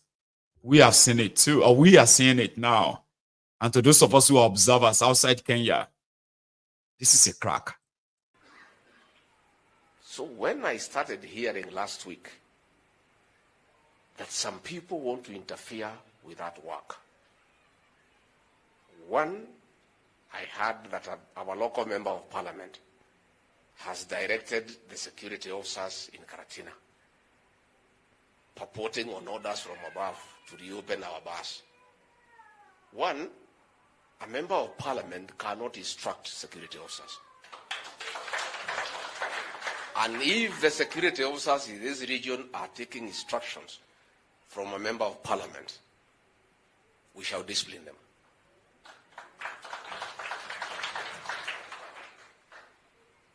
But to my shock, I came last night. This morning, as I was walking around in the village, I came face to face with what I knew a year ago. I found some young men at 6 a.m. in the trenches drunk, which means some bars have been reopened. Let me say this. One, I've never missed a single cabinet meeting, so there is no decision that has been made by the cabinet to stop the war against illicit law. Anybody stopping that war or undermining it is setting the president and the government against the people. And if you people at the interior think that you want to interfere with this very successful program, so that maybe you undermine the deputy president because he's the one who has been leading this war. You are effectively undermining President William Ruto and his administration. And let me say, Mr. President, if you allow overzealous officers at Harambee House with a political scheme to interfere with this war against illicit brew, those people, those officers will set you up against the people. This is a program that the president gave me for 1 year, and we have succeeded to save an entire generation. And you want, because of stupid, primitive politics, to undermine that program, thinking that you are undermining the deputy president. What happens to our children? What are you going to tell their mothers who are so happy with what the government had done? Please, people at Interior, stop those games. And I want to say, let our officers not take instructions from members of parliament, purportedly from higher authorities. The era of orders from above are gone. If anybody wants to give instructions, let them be in writing. But if a decision has been made without my knowledge that the war on illicit brews should come to an end and people should sell illicit brews, I want to disassociate myself from that decision because I am not part of it. And I cannot be part of such a decision. I can't believe it. So they said he went to his mom's village to go and lament on how his own supposed oversight, assignment, and all of that have now been sort of like compromised and undermined because some people in the interior ministry could just give an order and they don't give a damn about any vice president. The last time they sent a threat to them, so you remember when their own DSS threatened their vice president that we know what you are doing. We have all your dossier. Okay? We hope you will not push us to release them. Kind of. It's a free fall. But I'll leave it at that. That's pretty much what we have for tonight, or what I have for tonight. So I am going to open the line. And that is when, if you want to, you can still be part of it. That is, the number to call is right there on your screen. And when I come back, we can probably take reactions. If you have to go, then we should do better than 500 or so, or 400 of us who have actually liked the video. Let's do more than that. All right? I will be back.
Ha!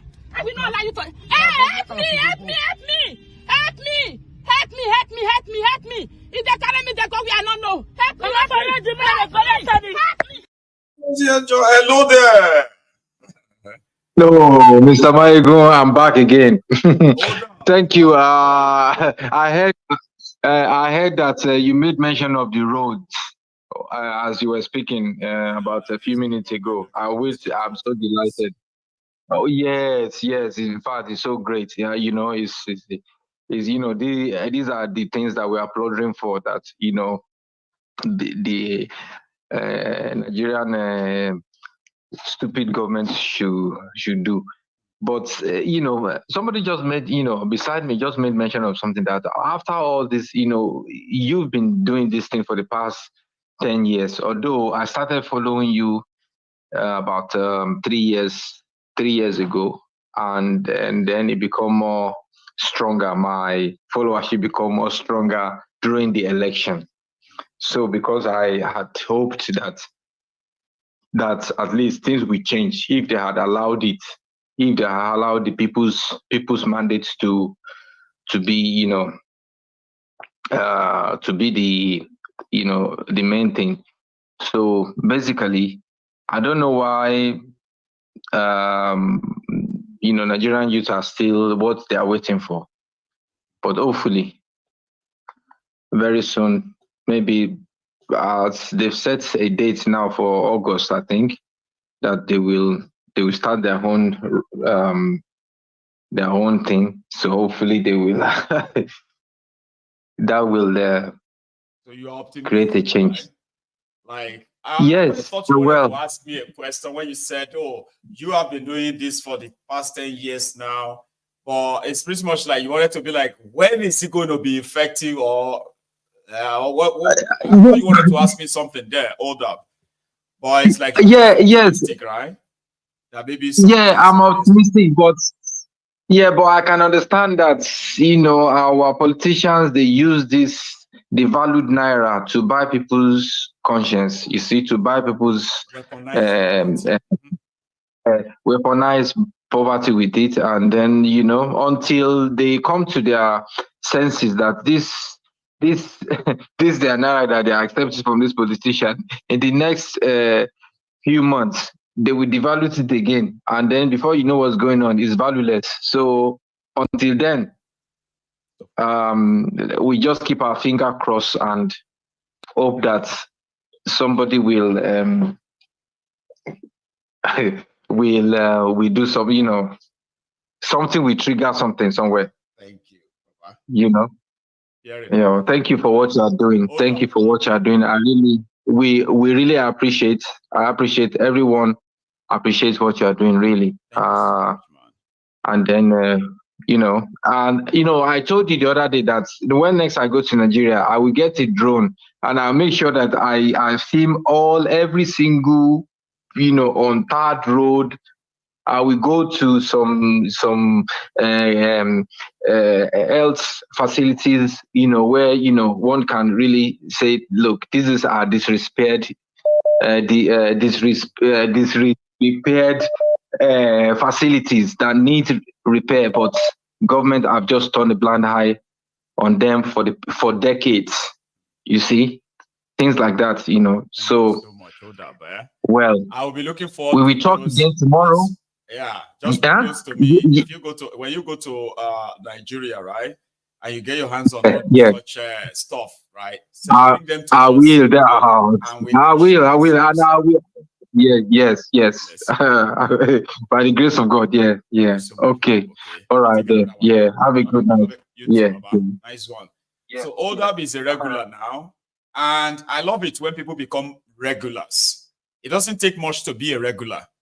All it takes is just you dialing that number, and before you know it, it's just going to become like normal. You see, when people complain about, I've been trying to get you, I've been trying, it's because, it can be very kind of a tough for. So, you can be a regular too. The moment you just make it an habit, every time you have the chance. Yeah. Hello there.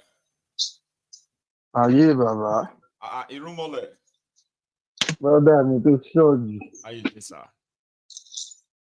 I'm very, very well. Okay, I'm good. Thank you, my brother. How are you? I'm very well too. How Thank you is for asking. Wike and my children? How are they doing? We are there. Thank you very much for your good job. Please, first, I've never mentioned anyone's name on this our temple before.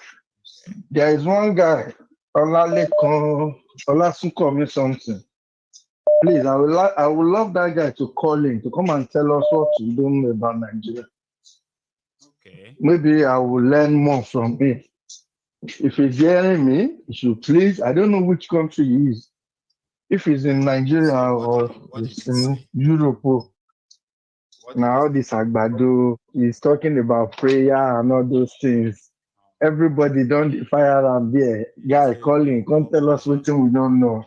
You understand me? I be like saying a new person, just hide come. People should take it easy on Olamileko or what his name is. So take it easy with them. Olasukomi. Olasukomi. No, Baba. No, Baba. See, see, Baba. Nobody they take am hard on me. You understand me? Because we have those. He will meet his kind here. Who joined this platform a year ago, and they were so positive that all of you don't know. Don't worry. Nigeria with this today, they are different persons. So Olasukomi Abiola Sunkowa. Don't worry. Irumole. So I've seen the fire prayer. I just want to ask him which country we in there. If they hear me, make him tell in Sky Daddy. As Adeboye say very soon, then go the fly. They no go need aeroplane. They no go buy tickets. Make him just say that in Sky Daddy. Make he pray for him or make he call him. Make he pray for him. Make him just fly with all those in prayer. Make I first see that first miracle. If it happen, myself, I swear I go begin follow Adeboye from today. Baba, instantly. You know they call instantly. I will convert. You know, Baba, many people get mental problems. And they tell you. The problem is that Baba, you buy why you go they tell me for this 2024? I no talk of maybe 1900 something. No, this 2024, Baba, láyé tójú ti là, tójú everybody ti là. Ọmọ tó bá bí lẹ́ni gan, ó máa lajú sáyé. Yes. Now in those days, now if they just born baby, you no go open eye. Okay, we go wait for some days. 2020, ọmọ gan ti lajú sáyé. Now somebody go come and tell me, say, make we know they condemn Nigeria like that. Make we they pray for them. Okay. I'm sorry, go. Olasukomi. It be like say you get scone. Shoko dey your head though. And if exposing these rods is called condemning Nigeria, how come those of them that are not condemning Nigeria, how come their own is not making Nigeria better? At least they are not okay, me and you condemn Abi for exposing this Abi. What about all of them that are supporting it, defending it? How come their own defending and supporting it is not making Nigeria better? How come that me and you say expose on it is the one that is not good for, I mean, mental problem, Baba, it is actually a mental problem. If the Gen Z in Kenya continue praying, making all these useless comments online, and let's continue praying for Kenya government. We should not condemn them. Let's support them. Kenya is still our home. People that is in abroad, these people should come back too and come and support us. Baba, they will not take their future back from the Kenyan government, from the Kenyan politicians.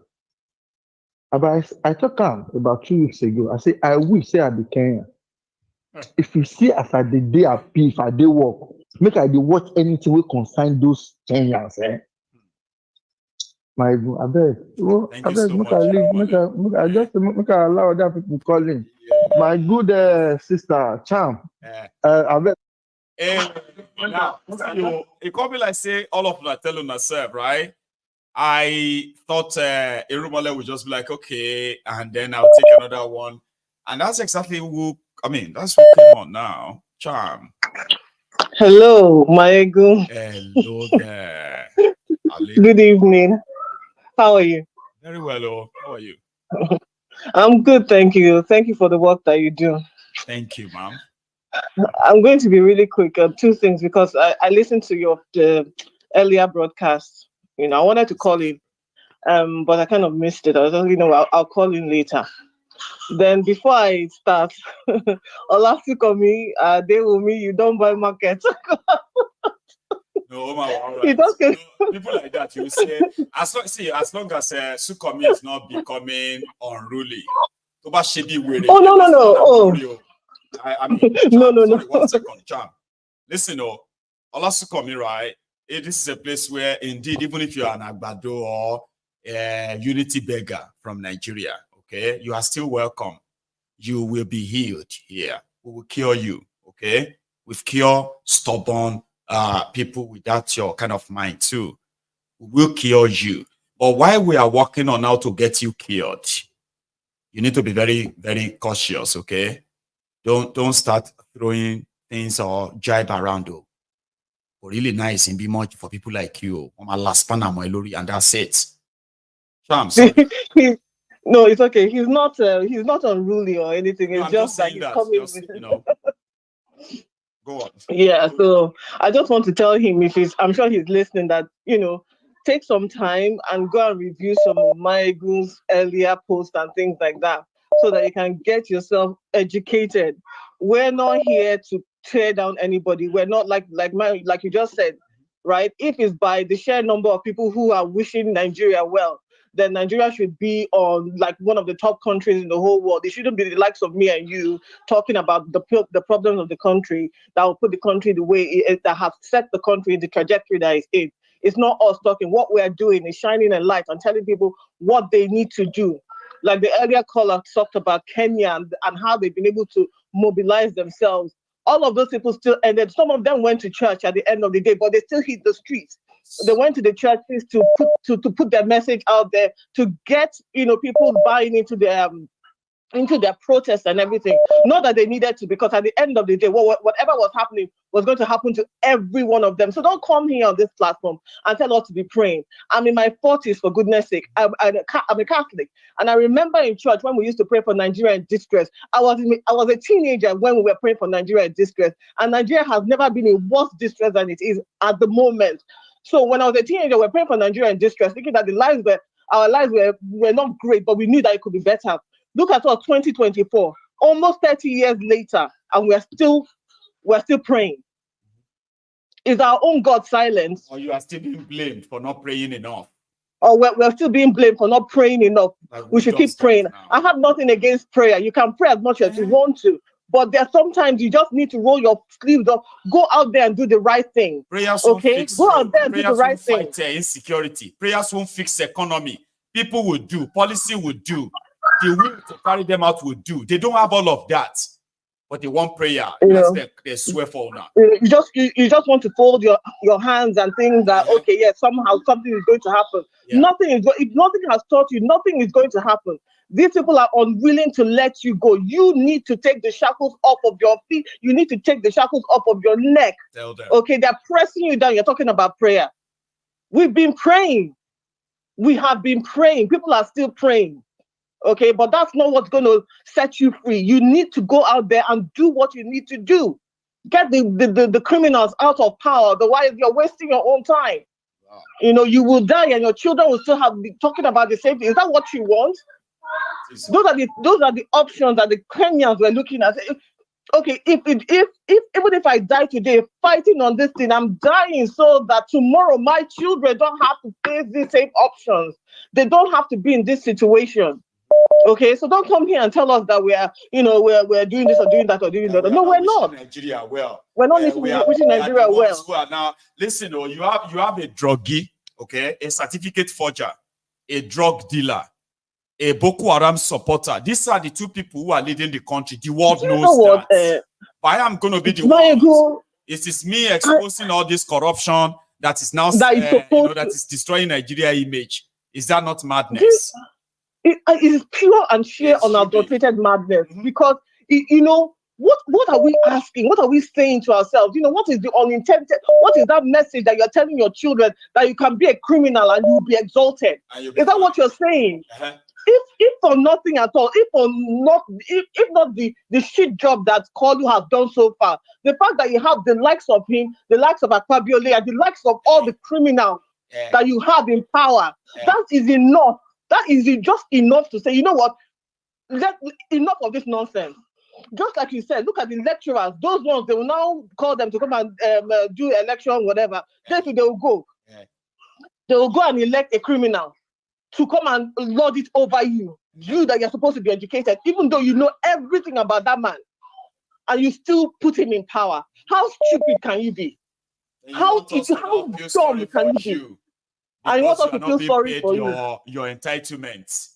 Are you being serious? Nigerians, we're not yet ready. We're not yet ready. When we are ready, when the hunger has hit, not this one that they're still, opening packets of spaghetti to spread around, that cutting yam and people are still sharing and all of that. One day they will not even see that spaghetti to share. They will not see that yam to cut. Then all of you will now come. Let's come, come and tell us to come and pray. Okay? So that we'll come and pray. Eyes in prayer, and then raise our hands to the sky and call on our sky daddy. God, why do you have to forsake us? Why me? You can shout, why me? And God will just like, get out of here, Jerry. Let me see front. I know that serious people there. Because that's exactly what that's how I feel like God, their sky daddy actually treats them now. He's done, he's tired. It's like, you guys are not serious. I'm done. Please. Let me say two more things so that so that I can just let other people call in. Right. You talked about you had that call where an Edo man was talking about Igbo people and how we're the problem for him. And yes, we say, okay, these people are paid bigots and everything, right? But I mean, listening to him, I just said, you know what? I think we need a break from each other. Let's think about it. The Igbos need to have their own space. Yorubas really need to have their own country so that we can heal from the psychological, impact of being part of this whatever. Because it's making everybody mad. How come people who are not your concern, who are not your problem, all of a sudden, you go to a forum and then you now say that all the problems that you're going through in life comes from this same tribe. Does that make any sense?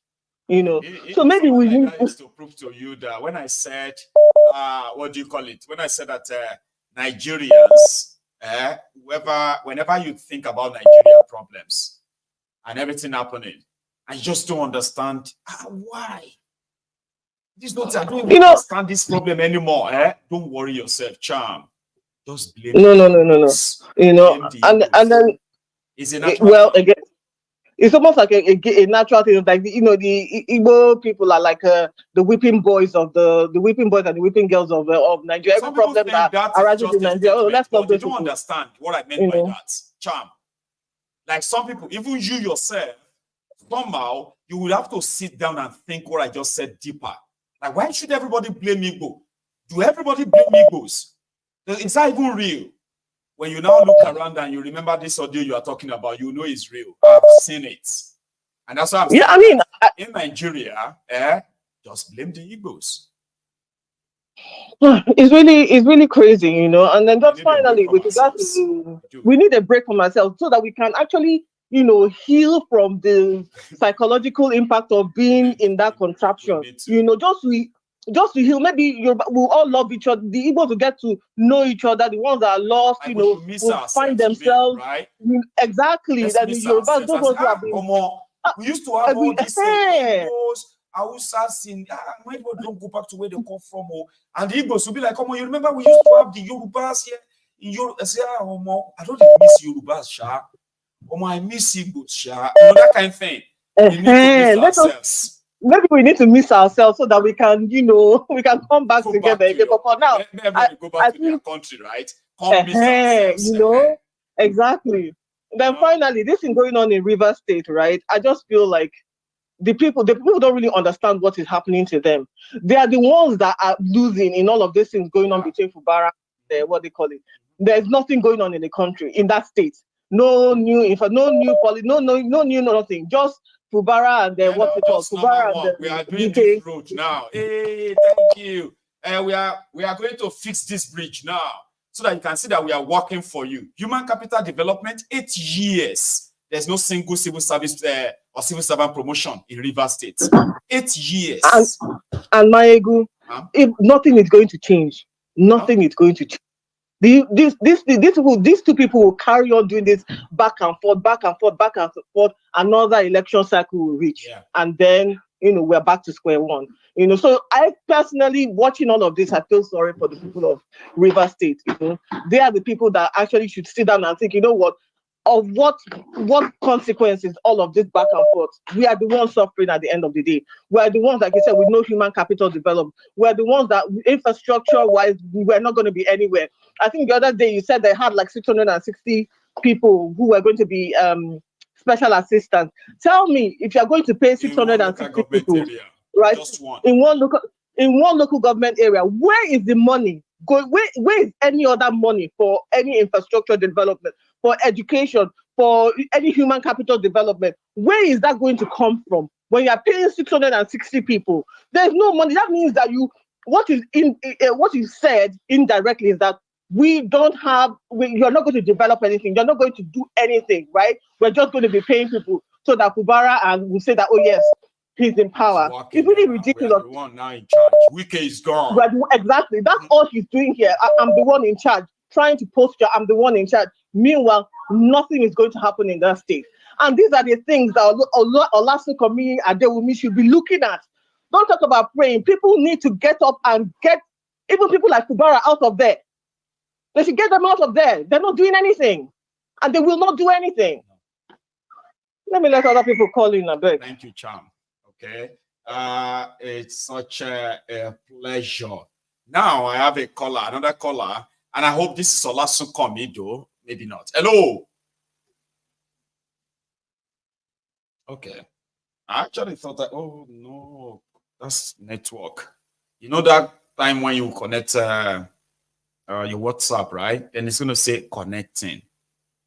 Unfortunately, I am going to ask, I'm going to ask this caller to possibly try again. So let's take you out of the line without having to block other. Okay, I think I got you now. Hello. Hello.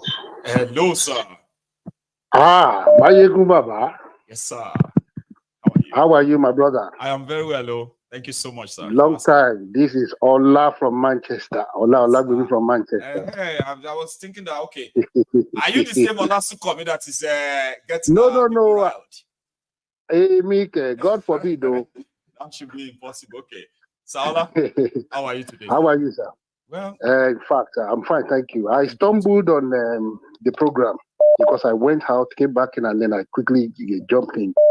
And I could pick up interesting thing about this religion or this our captors, as well as the politicians are capturing us.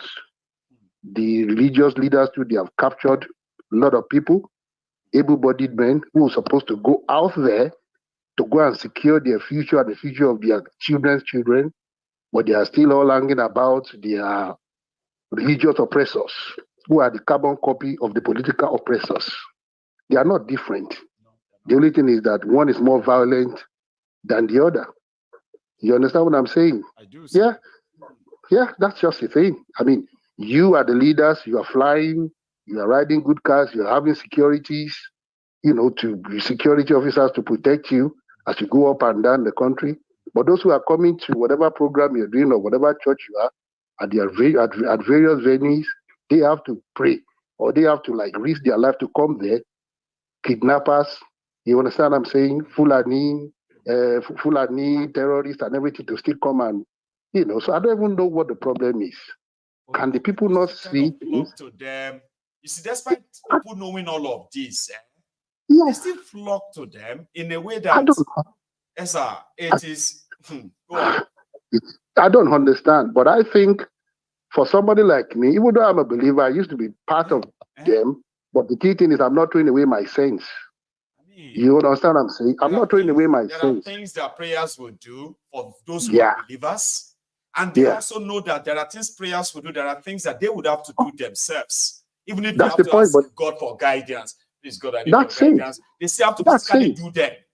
Okay? That's it. So, Yeah, I think what prayers will do with what you have to do physically is mocking God. It's actually mockery of God. It's blasphemy. Of course. Sir. Of course, that is it. And that's so what that's they're it. So practicing in Nigeria. Blasphemy. of course, that's it. Yeah, that's it. They are not even serving God. No. Because more people are just rushing to get to know God or Sky Daddy because of their now problems. to bribe God and get something back. So that's it. And we are doing 40 days fasting in our church. They said everything we want, we can ask God that time. That's why I'm fasting. Really? Oh yeah, God Is that not what we do? God won't fix the roads. As far as I'm concerned, in Manchester, all the councils fix their roads. See? You understand it? Yeah. God won't fix education for you. Fix anything for you that you can do yourself. You understand? I've nearly completed my degree course in nursing. Yeah. And as a British, I know how much more I got free. See? You know, from NHS bursary, nearly I'm talking about £24,000. See? Nigeria didn't give me anything. So how do you expect me to now be supporting Nigeria or to say I'm a Nigerian? You are just an hypocrite. There are many here. I didn't get nothing. I didn't get nothing throughout when I was there before I came to UK. So I don't understand what people are still there claiming they are Nigerian and getting. And they can all just troop out. You understand it and get, their freedom just like the Kenyans have done. So I think, it's I don't know what to do anymore. I don't know what to say to our people anymore. I don't know how they've been caged. Or maybe the key has been thrown away into somewhere. So I don't know what to do. That's just a concern. But people will say this is not ordinary.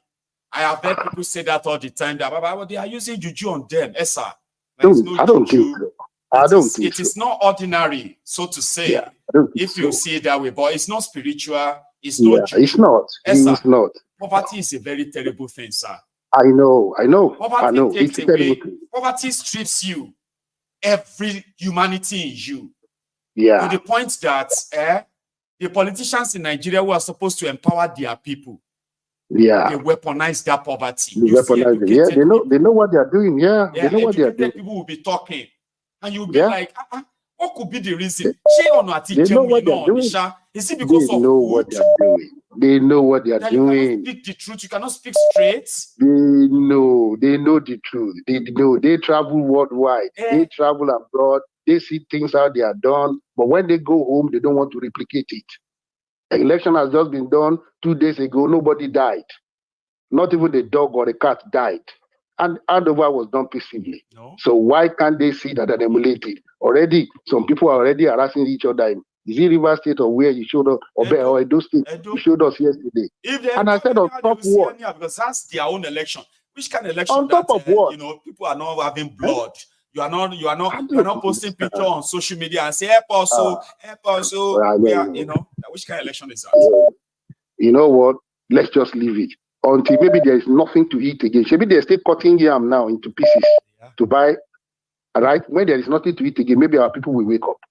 Right? Let me leave it for other people to talk. Thank you so much for tonight. Thank you so much. Yeah. God bless you for the good job. All right, cheers. God bless you too. All right, thank you. Yeah, that's all right. There. And I have another caller. And I like it when we make it faster for us to kind of quickly chip in. Yeah, hello. Hello, Mr. Maiyegun. Hello, sir. Good evening, sir. Baba. How are you? Fine, sir. Na Epo the talk. Frayo. Hey. Like you said, you'll be calling me Frayo. It's Frayo. So I will say we agreed on that, didn't we? I said we keep at yes, of course. That's my real name in my area. They know me for that. Frayo. Yeah. I thank God, though. Everything is fine. Give God the glory. And again, everywhere sweet. Not be so sweet. Yeah. Where somebody will say everywhere hard, everywhere strong. Baba decided to climb MTN Mast. But some people are like in the commentary and they were like, Benny, this one no serious. And a love letter in the right. I say, hey, passion. You should try and have passion a bit. But yeah, people are reacting to Baba, what's going on at home, man. So what's your position? My position is I only want to talk about two things here. The first thing is this prayer issue. See, this prayer issue is that this thing has really destroyed us. This thing don't destroy us, make us speak vernacular language, make us know where they go. This prayer don't destroy us. You get. So it destroyed to a place where we say we never see the truth again. You get. We know they see the truth. If we tell some people that there are things God cannot, there are some things they will say, oh man, what God cannot do does not exist. I tell you that there are some things God will not do and it exists. No, God will not come and do it for human being. They are like, people will say there's nothing God cannot do. But there are many things that he will not do, even though he can do them. And you know what I mean now? But I think it's just a way of trying to make people realize that you still have to do something, even if you are those who so believe God this, God that. There are still things you have to do yourself. Yeah, because what I'm saying is that I went to with a friend's graduation here. Right. So do you know that when they started the graduation, I never knew they have started. Why? I was waiting for opening prayer. Oh. You know, in Nigeria, if they don't open something with open prayer, the thing has not started. When they finished the program, Baba, I don't know, say they don't finish. I was still waiting for closing prayer. Then I asked my girlfriend, have they finished? He said, yes, they don't finish. Just like that, say yes. And he said, what am I? I said, no. So I came home, I started thinking, what better? They started without prayer. They finished without prayer. And we have to hand today's to the hand of God. He didn't do that. No, at all. I didn't know when they started, and I was there. I was in the hall because I was still waiting for opening prayer. So when they finished, I didn't know. I was still waiting for closing prayer until everybody started moving out. Then I said, okay, let's go out. So when I go home, I realized, I understand what you said. You said anything they start, any meeting they'll start with open prayer.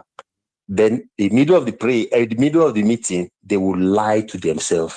They would lie from the beginning to the end of the meeting, and they'll still close it with closing prayer.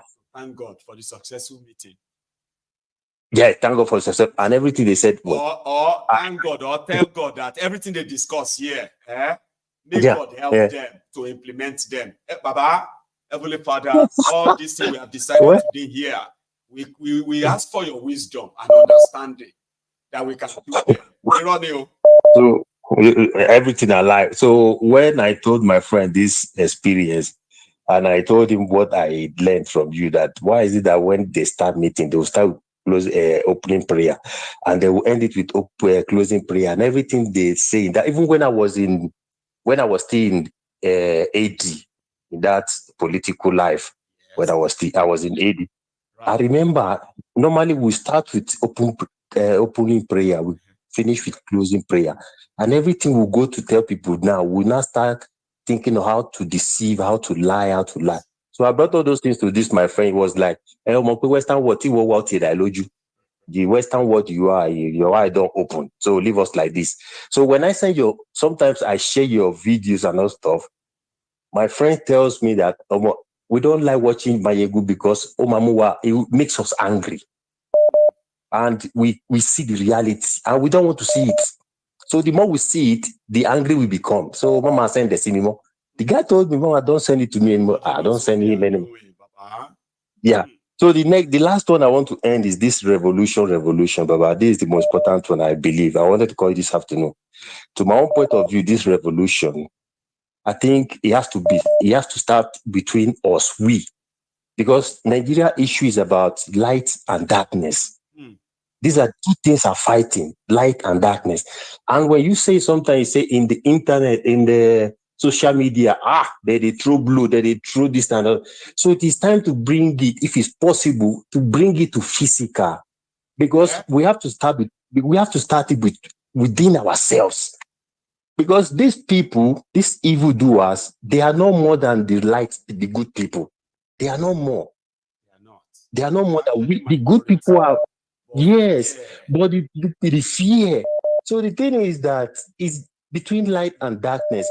The people back in Nigeria, when they are dealing with those people there, even we here in the diaspora, we still have these dark people here that are supporting this evil. Let us start dealing with them here too physically, so that them at home will see that here no peace for them.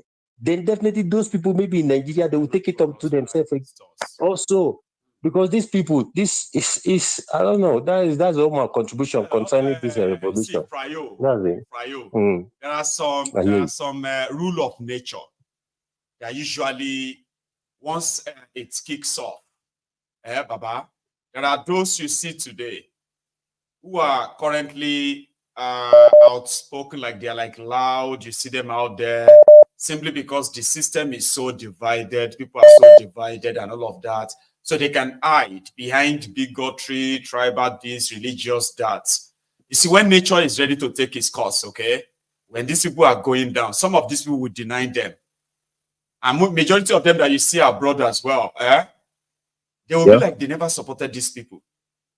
Okay? Okay.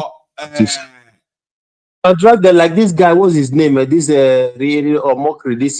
That used normally I always hear about him. I don't follow him. I always hear about that kind of a guy. They should bring him out. They should bring him out one day. Give him a beating of his life. Him is actually like helping him to. But it will teach other sense now. What do you think about it? I know what you mean, right? I know how it feels, right? But the thing is this, right? It won't. It's going to help him. Okay. You see, somebody like that wanted something to say, oh, they hate me, they attacked me because I am not agreeing with them. Meanwhile, he's really not really relevant in anything other than the fact that he knows how to get Nigerians so enraged and reacting, okay?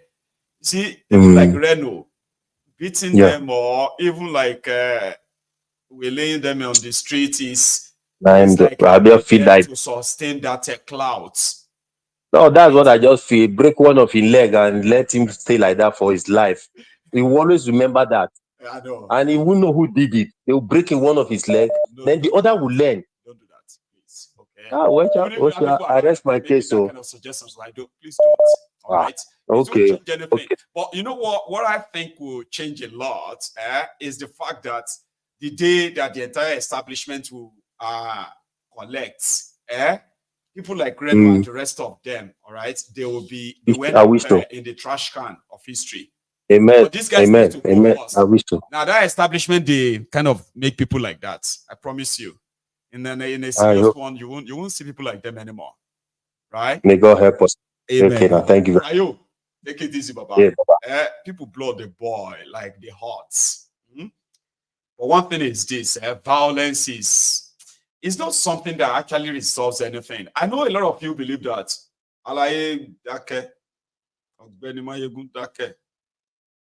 You know, in Yoruba land, they say it is not everything that what do you call it? That fighting destroys.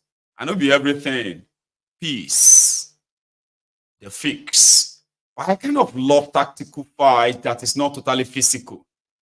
Like I mean, if you know what I mean, like I kind of prefer to understand the people I am dealing with.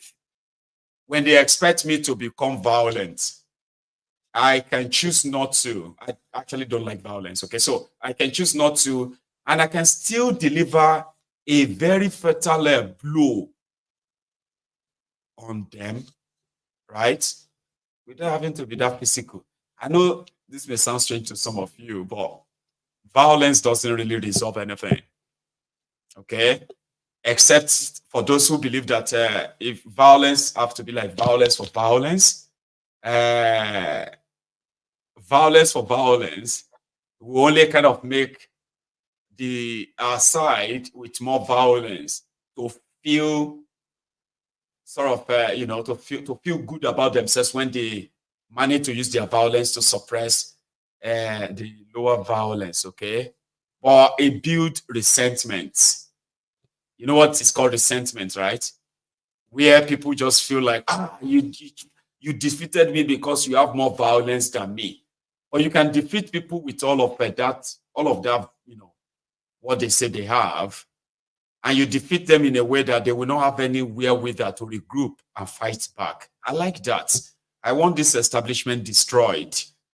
Okay? And I know it's going to be the combination, the collaborative effort of so many of us who have a stone to grind with them. I want the establishment destroyed, and violence is the last resort. There are so many ways we can destroy that establishment, many ways. One of them is to actually educate ourselves, educate our mind, as we are doing right now. It is the most powerful tool when you have information, enlightenment enough to discern those who think they are smarter than you or powerful than you. And then you play the card, they get destroyed. You look at them and you realize they're just like ordinary men like you and me, who suddenly feels like they have a edge because of the political or public office you put them in. When you want to destroy them, don't destroy them individually. Destroy the establishment that created them. I believe it's possible. I know some of you would rather like that. Oh, Maiyegun, they work that way. I'll leave it to it. Hello there. Hello, Maiyegun, General yourself. Mazi, how are you doing today? I'm okay with Tango and yours. I'm very well too. Thanks for asking. Yeah. Sorry for Thank you very much. You're welcome. There's no problem. You're welcome. You're welcome back. Thank you. And it's good to that miss you too. Please go on. Yes, thank you very much. Today, I just want to talk in the angle of this River State government. Please. You see, River State, that state, I don't know, it's just a political tools. If you watch that from 1999, when this Yeye democracy started, all the governors there just like that. They are very stupid people. They are drunkards of power. It's something that is wrong with them in that place. Orderly. Yeah, they are drunkards. Yes. All of them want to be president. All of them. All of them. Anechi, the same. They will use allocation of the state. Just take it and think that is their own personal money. They think it's their personal money. You see this Politico, they are not the River State. Yeah. It's only Politico, that place. Yeah. They run place. Others is living in the water, living the swine, drinking the water. Where the people is where the same water they drink. This is what is happening in that state. Nothing in that state. Nothing to talk about in the River State. If you go there, people living inside the water, poo, cooking, everything in there. These criminals will just come. When they come, the only allocation they give them, they will hold it by themselves. You know why Wike is doing like that? Wike have hold a lot of money. Wike have basically a lot of money. The power, when he have a little power with the money, then we know the kind of person. That thing is talking that guy. That's why he's talking everywhere, messing up everywhere. Look at somebody, you are just a common minister in Abuja. You are telling the elected senator what he will do, that he will not come back again. Yes. Is it what? If because Nigeria is a country that exists, that kind of person is supposed to be in power. No. All the allocation of River State, you hold it in personal pockets. Those fools that gang that they are formed now is the same allocation of that money. That money that formed that gang. This is what Amechi was doing before. This is what exactly Amechi do also. He take all the money, sponsor Buhari. He sponsor Buhari to be a president. River State money. He's going to hand it over. He's going to hand over to him. Yes. Guess they used to fool them. People remember. Do you know that Amechi came second in APC primaries? Yes. People don't even remember that. Some even think they don't remember. Amechi was the only person who came second after Thiefnubu. You're right. Where is he today? Right. Nothing. Nowhere to find. Nowhere. And when the Wike thinks his own end is also going to be nice, no, come on. No, that's the way. Yes. He's playing God now. Using River State money. He has a lobby for PDP. That's why he don't know the way to leave PDP. We just spent a lot for PDP. PDP was not in power 8 years. We can using the money of River State, sponsor PDP, think that he will be a governor, he will be a president of Nigeria. At the end, they betray him. Now he just betrayed them with small, move to APC. to get something from Thiefnubu. This is how the River State used to be. Let me tell you true. Peter Adelaide, the first governor there in 1990, the same thing. He was used by Obasanjo too. This is what they used to do. All the allocation, all the money, they will pack it. Somebody now will just fool them, bring them here now. Say, you are going to be a president after me. That one. Yes. Yes. That empty River State money, contesting presidential ticket with Yaradua. Yaradua, we don't even contest them. No. I remember all the list spend money. All of them, it's their hungry powers. All of them looking for power. They are looking for power. Every government, check the history. He got nothing. Nothing. This is what Wike is doing now. All of them are the same thing. This is the River State. This is where the program River State to be. The state now, Wike will fight and coming from Abuja every weekend to fighting with him state money. If this guy want to work, this governor, he's not going to work. You know, Wike, all of them are criminals. Nothing. Wike paying a lot of money. Wike have a lot of money. That money is pushing him. If Nigerians are just crying, few people hold their money. When they collect this money from few people, the country will change. But everybody are talking about protest. What do you need? Nigeria don't need protest. Nigeria don't fight to protest. What they need is bloody revolution. Let's go and die. Social mission. That's the only thing can save that country. After they save the country with revolution, we come to see it and do a strong institution. The law that will hold the country. If everybody wants to go, everybody go their way. Everybody go, let the country start new. Nothing again. Nothing can save Nigeria. Protest. The revolution, they don't give me date for the revolution. This is protest. They have given you date. How comes to this? These are just political protests. Nothing again. They don't have anything. So Nigeria want to wake up. They wake up. Yes, they don't have anything to offer. This is just making noise. Don't worry. The hungry will die all one by one. It will come. All of them will die one by one. By their house. Everybody will die inside the house. Oh, now everybody go chop breakfast. Mercy. Thank you so much. No. Thank you very much. Man. You don't pass. Last. Everybody go chop breakfast. Oh, Bugwala ma jẹ breakfast. Àsìkò tó ní kálukú máa jẹ tiẹ̀ ọ̀tọ̀ọ̀tọ̀ ni. Summa bilai. Hello there.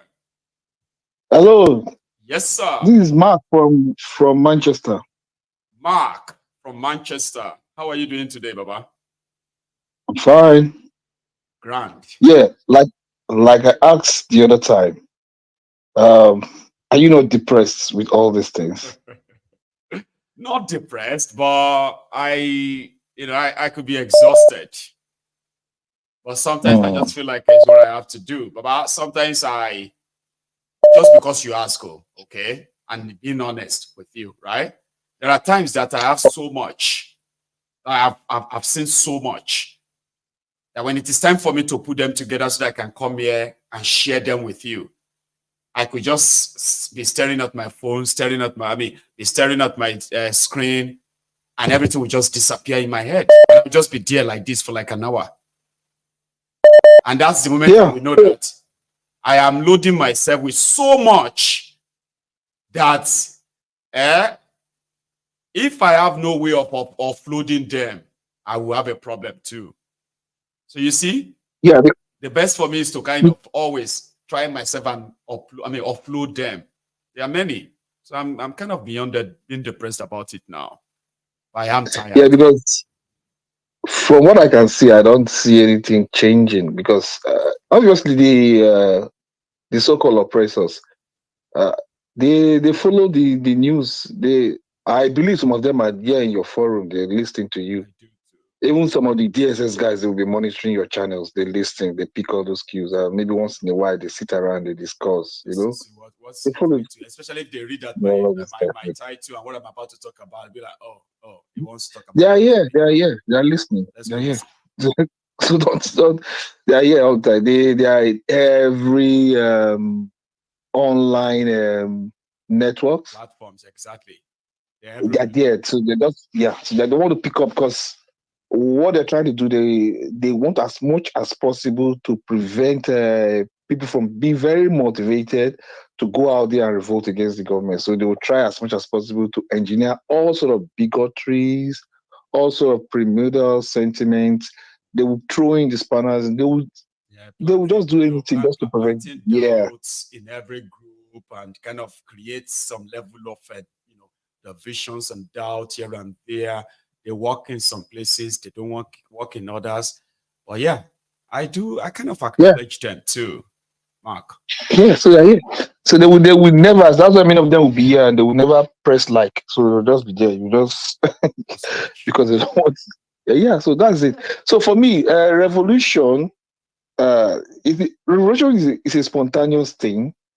It's not what you plan for. You give a date, you get ready, you sow as should be, and you go out there. No, that is not revolution. Revolution is more or less like a spirit. People will be provoked to anger, and they will do. Revolution is not peaceful, even though we love to describe it as peaceful protest or peaceful this or that. No, you cannot deal with these people peacefully. Be honest. No, you cannot. Here you get. So exactly, but the truth is that the price of it is blood. It is. You understand me? It is blood. So I think people are not motivated enough to pay that price because obviously lives are going to be lost. A lot of things are going to go down. So until people are so much motivated, I think these few people that are oppressing the rest, they will continue. It's going to really get real worse. They are going to still do so many ridiculous things. They are still going to try out so many because they believe they've conquered the people. Right. They believe the people are conquered. So what they do is that you know what Jimoh Ibrahim said in one interview like that. Yeah. You probably have seen it too. When I describe it right now, there's a possibility that you've seen it. But you know Jimoh Ibrahim now, an icon, right? It was on Sheun Okimbaloye's program, and Sheun, as usual, was trying to kind of pull his leg. Like, you guys not afraid that the Nigerians are suffering? Nigerians can rise up against you. You know what he said? When? He's a senator right now. He's a senator in Abuja now. I don't know if you remember this video or so. I can go even look for it. I can go and look for it and bring it to everyone. He said when? Yes. He said when? She said, what do you mean? Like, people can rise. I've been hearing that since I was a little child. There's nobody rising. That's all I've been hearing. One day Nigerians will rise. One day Nigerians will rise. When? This guy was asking a TV anchor just a few weeks ago. They are not afraid, it seems, right? Like, you see, look, they don't rate the ordinary Nigerians. So that's why they can come up with anything. They believe we can't do anything. So for me, it's somehow depressed. Sometimes, I come on your show, I just press the like, and sometimes I just want to go. But sometimes when I listen to some of these things, I get so depressed. It could be very frustrating. There's nothing you can do. You just wait for the next news, wait for the next mishap, wait for the next things to go on, and wait for so many people to, some lives and property to be lost. And you wait for the next government shenanigans. They will come with different kind of news and come. Look at the other day, the president's wife, when they said she's doing some garden farming. It was so irritating. I was just saying, man, what's this? I mean, it's very insulting. I mean, you do just regard Nigerians to come up and facing food crisis, and you are talking about planting planting tomato at the back of. Come on, man. So, is that what they're going to use to feed the state house? Then they should give up the budget for the state house and let us use it for something else. You know the budget for feeding for state house for 2024, bro? 4.2 billion. That's how much Thiefnubu and Shetima will use in feeding both the Aso Rock. 1.5 billion and then a 2.6 billion. Thiefnubu will spend 4.2 billion in infrastructure in Lagos. You see something. Put 4.2 billion in some local places. You see schools, you see hospitals, you see something happening. They've not provided security for the farmers. So we are facing food crisis because the people that are farming, they couldn't go out there to farm. They've not done their job, and they are pushing it back to the people as if the people are senseless. The people cannot do anything. Try and do some farming. Put the other doing that man is shameless. You know, was it's so irritating sometimes when you hear these things, and we go on, and sometimes one just get tired. The issue is that you used to say that none of us is going to come out of this life alive. Yeah, that's right. That one thing alone, maybe when people say that way, that no matter what you do, no matter how much you try to be safe, there's something that is guaranteed. None of us is going to leave this world alive. None of us. Death is a short end. You see, you know, when you move around the graveyard, yes, we all have a place somewhere. Yes. Either you be in the ground or you be cremated someday. Everybody's going to surely go. Do you understand me? So, but then life has to have a meaning, because if your life does not have a meaning, then you just wasted your existence at the end of the day. Do you understand? Like Socrates used to say, life not examined, it's not a life well lived. Do you understand? At the end of the day. Do you understand? So now, what is the meaning of one's life, one's existence? Just eat, just occupy space, and at the end of the day. I know. You see, when they talk about people dying, and when all of us knows that we're all going to die, then you should stop worrying about dying and worry more about living. There are so many people who are alive today, but they are not alive. They are not living. They are just existing. And Nigeria is turning a lot of people into that category of zombies. Those who are just existing, who are not living. Because to some extent, we see this concept of death. Sometimes we have to be attuned with it. Yes. We have to think of death more, because sometimes when you start thinking of death, that's when you start living at the end of the day. Because right, it's going to be a short end. So why not live a life? Well, quality life for something. So even if you have to die, or if you have to fall, at least you will be known to have stood for something, rather than live in fear and just exist. And if you live for 30 years of penuries, live like a subhuman, that is not life. That's not life. You live 2 or 3 years of real quality, that is a life well spent at the end of the day. Exactly, at the end of the day. So if you look at the Nigerian space there, somehow you begin to wonder, are people really exist? Are people really living there? They're not living anymore.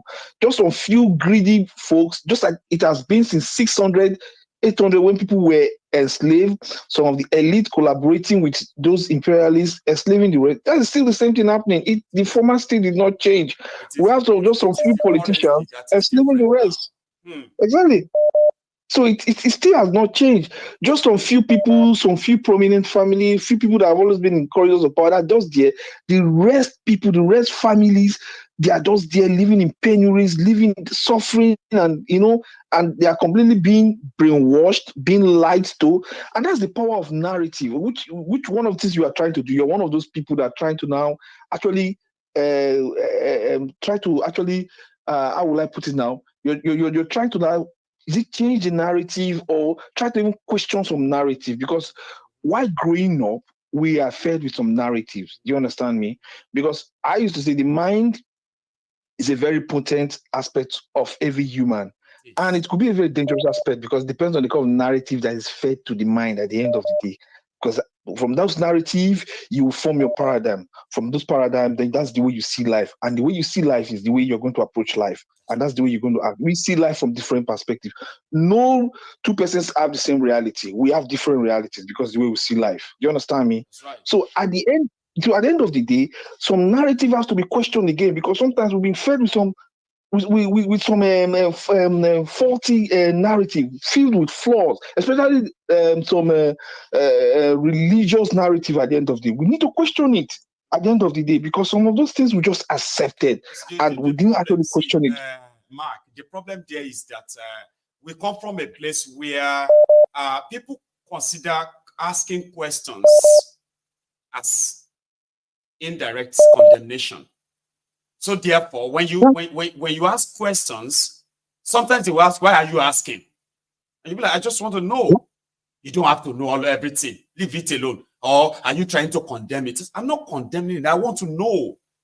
So we come to a place where asking questions is considered as being out of bound.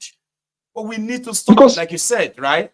Some people thought it was ideal not to question some people back then, right? No. That concept is no longer applicable anymore. People are making decisions or taking decisions that are affecting millions of lives, and they don't want to be questioned. No. Because many of those narratives were laced with fears, false fears. If you act like this is good to the consequences. Those are lies, and that's what some of those religious leaders have been, have been living on. They will just put some unnecessary pronouncement, and they believe people don't accept it. If you don't accept it, are you questioning the man of God? That's bullshit at the end of the day. Because let me tell you, see, we live in the human realm. God has given us, control your realm. You don't have to step into the realm, to come and start playing some partial game with you. Okay, I will support this one. No, that's not God for you. My guy, you work hard, put in the work, do that, you get results. Think of something creative, you get results. For God's sake, why did he give you the brain? Do you understand me? Why did he give you all those things if he has to do it for himself, for you? Humans, we have so much powers endowed. But some people have refused not to use it. Some people have become lazy. You see, look, going around seeking a miracle things with just something, you are lazy. You're a criminal. That's what you are. Because you just want things just to happen, and the other person will work hard, and the person will not get the same results. You will be favored. Man, that's criminal. At the end of the day, this is a criminal-minded person. So you going on, you're moving around from, you go to church, you do this one, you do not work out to get results, and you think that, okay, you just sit down and think, sorry, God is not going to answer that kind of prayer. That, for me, religion is personal at the end of the day, but if I have to now, because I've accepted it, I believe God is not partial, it's very logical. Do you understand me? You say, no, sorry, my friend. You can waste your time, you can waste your economic time and not do the right thing. Sorry, you're going to still have a very bad result where you are. It's not going to come and favor you that way. No. It's not going to do that. No, that's not how it works. So we know if he's going to do his own thing, he's going to do his own thing. But what you're supposed to do as a human being, he's not going to do it for you. You understand me? At the end of the day, so waste your time enough. So, but that is that. So that's why that's the power of narrative. Narratives are very important because people have been using narrative for years. Even people in the Western world, they try to capture the narrative. That's why I see most big platforms all over the world, they try to own it. Is it the Twitter space, CNN, BBC? Those are places where you push narrative. Yes. And narrative are what you use to program human beings, mass programming. Public mindset about opinion. You are right. Yes. So like your platform now, you're trying to now, question narrative now. We're trying to put the narrative into finance. Try to now, question the narrative and really see what's the logic behind this. How true is this? Is this a real fact? Or people are just trying to do some sort of fear-mongering, using some false premises, to push some business narrative. So we have to own our own narrative. And we have to question narrative at the end of the day, because it's from narratives that we are going to form our perspective. And that is what we're trying to do here. And that's why people here in this platform, part of it you have to do, if you click like, you've already started doing the fight, because this will go on to, many people will see it, and that will also now make them to have a rethink. You are pushing a narrative. You are trying to now make people, be self-conscious to be able to put in some narrative. So that these political leaders, combining with other thieves, religious thieves, they cannot just come and sell you any kind of narrative, because at the end of the day, trying to do some, they do some ethnic and religious bigotry engineering at the end of the day. They want, people to be fighting and say based on, for goodness sake, look, I come from Delta, but I was born in Lagos. I knew Lagos all my life. Yeah. I knew people down there. Do you understand me? It's more like a home to me. I have more nostalgic feeling when I'm in Lagos. But in Delta, most times I just feel like this is a strange place at the end of the day. Do you understand me? But now some people will now come and start separating you. You are this one. You come from this place. You know Delta. Not because you have not been going back to Delta, but they are saying it in a way as if to say you are a stranger in a place you were born. I'm more of a negotiator. I'm more of a negotiator more than you. See, that is where I actually want people to pay serious attention. And I'm so happy that somebody like yourself could see through all of that. That this narrative that they are forcing on people, right, is so political, right? That as dangerous as it is, so it is so political that when you meet the people you actually grew up with, you'll be questioning yourself. This wasn't the narrative of us growing up. Yeah, so look, so that's why I said sometimes, when some people come, it is not all the Yorubas. It's just a clique of very minute clique of gangs that come there because that is where I grew up. Like us are not talking, right? Mark, people like us keep short, okay? You see now that a lot of people who now know that these Ronukus are pure minority trying to force this false narrative on the rest of us and all of that. If people like us have not been speaking up, there are people who are already accepting that, saying, those are Yorubas, that's what they do. But somebody like yourself grew up in Yoruba land, and you'll be there and be like, no. Was I lied to? This wasn't the Yoruba land I grew up in. And they say, no, it is. That's how they do. No, that's not how they do. But for the fact that we're able to put in and continue to change the narrative this way, it's a great work, honestly. And I'm glad there are so many people like yourself who are doing the same, because you can see through it. It is. Yeah, it is at the end of the day. But at the end, what is going to happen is that these oppressors will never remove their knees from the neck of the people. If the people do not fight back, it's not going to happen. Imagine what happened in Kenya. Do you ever believe that the government will be making such kind of drastic decisions, making some, doing some things that you will never ever imagine? Because the people have to twist the hand of the government. They have to tell them, we are the boss. You're not. But right now, the Nigerians are still just them until people are ready to. That's why I said the price is. I'm not too optimistic about that, right? But somehow, like from where you started, okay, that how are you not so depressed or tired about doing this whole thing every day and for years now? The reason is that there is still some ray of light, okay, in this dark cloud. All right. We may not know when it's going to happen, sooner or later, but it is always there. Kenyans today that we are using as role models, as an example today, this too is almost impossible. To an average Kenyans, they are still watching with, in disbelief. Really? Is this Kenya? Is this actually happening in Kenya? This is so impossible. They are as divided as Nigeria. That's why I said there are some bits of ray of hope here and there that people should not completely write them off. It's going to happen. Mark. My brother, before I close, it's the one of the main determinants of anything in life is fear. I know. We all live with our fears, but it depends on the degrees of fears you have. That will determine the kind of actions you will take. I can still see a lot of fear in the land. Do you understand me? Yeah. So people are so much scared, they don't want to take any risk until they are motivated by whether by the hardship or whatever, and they begin to lose those fear. Until then, I think we just keep waiting. I know. The fact that we keep reminding them that nobody is coming from the diaspora except those who volunteer to go themselves. But if you are in Nigeria and hoping that the diasporans are going to come around for this, you're not ready. So kind of talk to those who are. Mark, thank you so much. Thank you. So, but guys, you guys click like, it's part of the revolution. Just click like. Bless you, sir. All right. Mark, you have a good one, okay? And send me word to our people in Manchester, Papa. Yeah. You have a good one, okay? Nice one. That's how we're going to draw the curtains tonight. My time is up. I know we managed to start early enough, though, but I am going to see you tomorrow, okay? And if you join me in the afternoon, whatever you can say this evening, you can come around and say that tomorrow.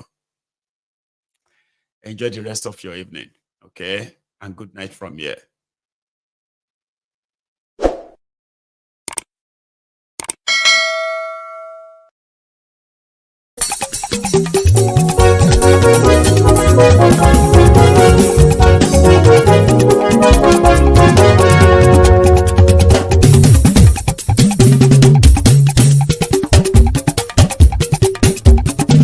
Maiyegun làwa mọ̀ ọ́ làmọ̀ tó dòdòdò.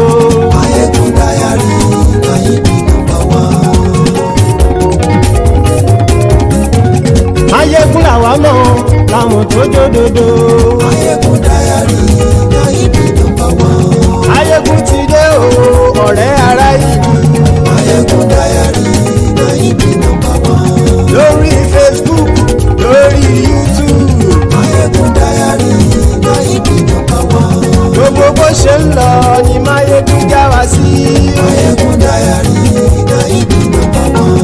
àṣírí ọ̀jẹ̀lú kì í bò níbẹ̀ o. Maiyegun Diary Naibi number one. Bó bá ṣe eré àní Maiyegun máa wí. Maiyegun Diary Naibi number one. Ó sì tún ṣe eré wàá gbọ́ níbẹ̀ o. Maiyegun Diary Naibi number one. Maiyegun Diary Diary Politico. Maiyegun Diary Naibi number one. Godfatherism kò sí lọ́rọ̀ Maiyegun. Maiyegun Diary Naibi number one. Ẹ farabalẹ̀ sẹ́ o kẹ́gọ́rọ̀ lẹ́nu o. Maiyegun Diary Naibi number one. Àní Maiyegun làwa mọ̀ tó dòdòdò.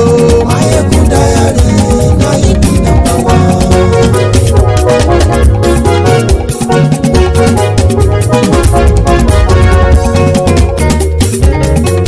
Àní ẹ̀sùn rákì. Maiyegun ti dé. Maiyegun ti dé. Ọ̀jẹ̀lú ẹ̀sùn rákì. Maiyegun ti dé. Àní ẹ̀sùn rákì. Maiyegun ti dé. Lórí Facebook. Maiyegun ti dé. Àní ẹ̀sùn rákì. Maiyegun ti dé. Lórí YouTube. Maiyegun ti dé. Àní ẹ̀sùn rákì. Maiyegun ti dé. Bọ́ bàbá gbé wúrẹ́. Maiyegun máa wí. Àní ẹ̀sùn rákì. Maiyegun ti dé. Ijó ìgbádìyẹ. Maiyegun máa wí. Àní ẹ̀sùn rákì. Maiyegun ti dé. Pẹ̀sìdó bá rúfin o. Maiyegun máa wí. Àní ẹ̀sùn rákì. Maiyegun ti dé. Kí gómìnà kówó jẹ. Maiyegun máa wí. Àní ẹ̀sùn rákì. Maiyegun ti dé. Ọlọ́pàá ti ń darí bá. Maiyegun máa wí. Àní ẹ̀sùn rákì. Maiyegun ti dé. Aṣòfin tí ń rúfin o. Maiyegun máa wí. Àní ẹ̀sùn rákì. Maiyegun ti dé. Òkúra olóṣèlú. Maiyegun máa wí. Àní ẹ̀sùn rákì. Maiyegun ti dé. Ọ̀jẹ̀lú ẹ̀sùn rákì. Maiyegun ti dé. Àní ẹ̀sùn rákì. Maiyegun ti dé.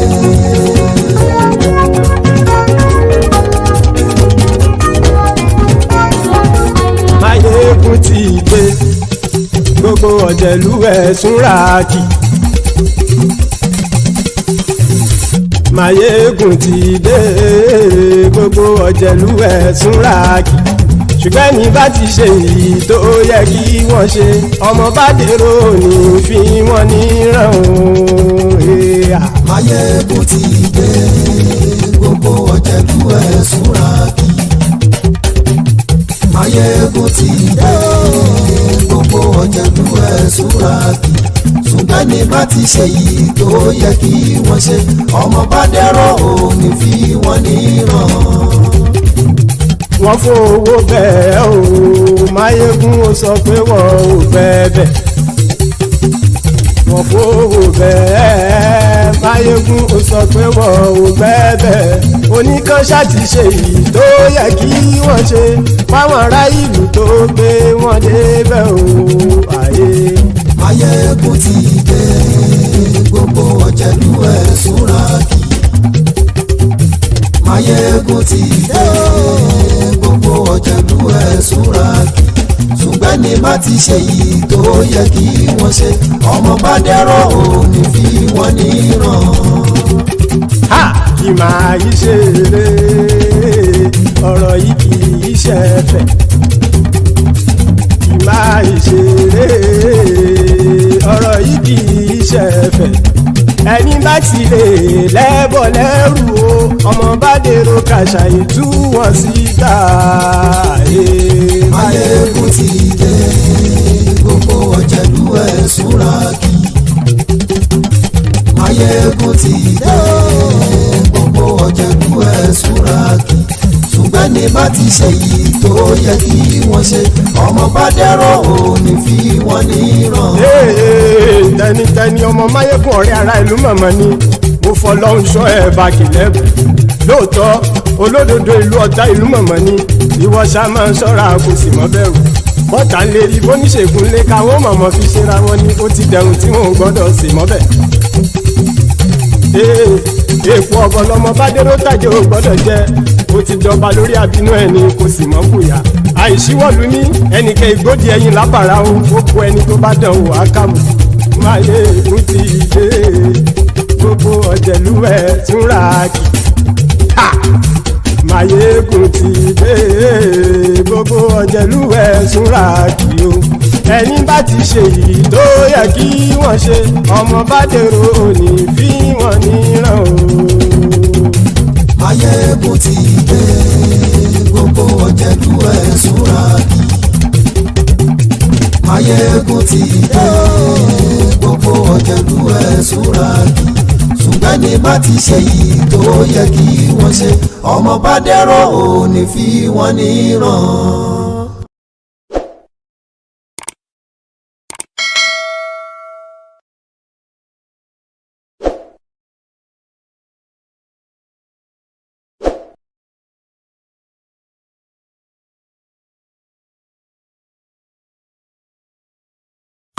Allow the children it's okay. Off your mind, it's okay. She off your mind, like me. Chai! Now wow, people wey suppose talk truth to power don't off mic. And if we talk, now 500,000 they go summer us, call them hate speech. But fear not, Maiyegun don't come. Ingo torchlight every corner, nooks and cranny of all these bad people where they spoil our country.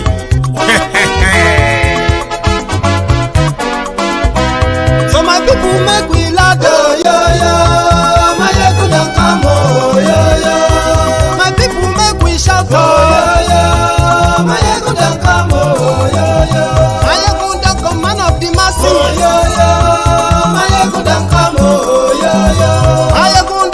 Politico, Maiyegun don come, this one not the off in mind. Maiyegun don come, and in the touchlight every corner. Maiyegun don come, okay, some people be they holla say they want the power. Chai, them be promise us say we go get light and power.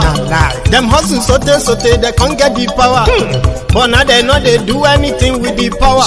Every day, dollar just they get the higher power over naira. See them talk say make we off mind, but thank God say Maiyegun don come. So my people make you laugh, oh yo yo. Maiyegun don come, oh yo yo. My people make we shout, oh yo yo. Maiyegun don come, oh yo yo. Maiyegun don come, man of the masses, oh yo yo. Maiyegun don come, oh yo yo. Maiyegun Diary Politico, oh yo yo. Maiyegun don come, oh yo yo. This one not the off in mind, oh yo yo. Maiyegun don come, oh yo yo. Person where they do evil, no one make person talk. Them say that Maiyegun, that man too they talk. He too they talk. Say Maiyegun Diary, he they hot like pepper. But every day then they take money in bulk. Woman picking they the street they hawk. Still them talk say make we no talk. But thank God say Maiyegun don't come. So my people make you laugh, oh yo yo. Maiyegun don't come, oh yo yo.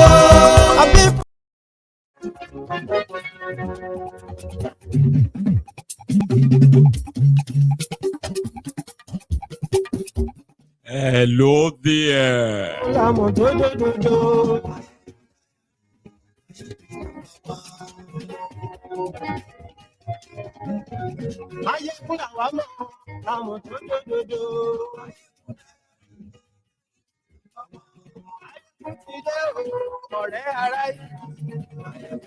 You are welcome back. Good morning to you, good afternoon to you, and good evening to you from wherever you are joining us tonight. It is Maiyegun Live. Àṣírí ọ̀dẹ̀lú kì í kó níbẹ̀ o.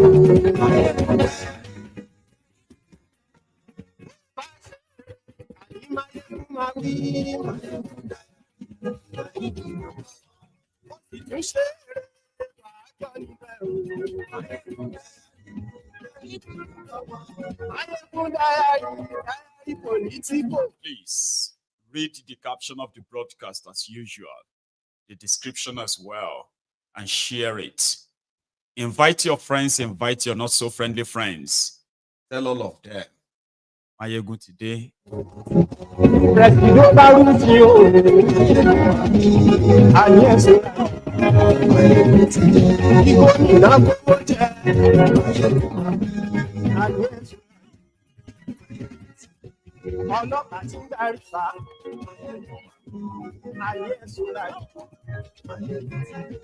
Aṣòfin tí ń rúfin o, ayé ẹ̀sùn láyé. Báwo ló ṣe ayé ẹ̀sùn láyé? Ọ̀jẹ̀lú ẹ̀sùn rákì, ayé ẹ̀sùn rákì.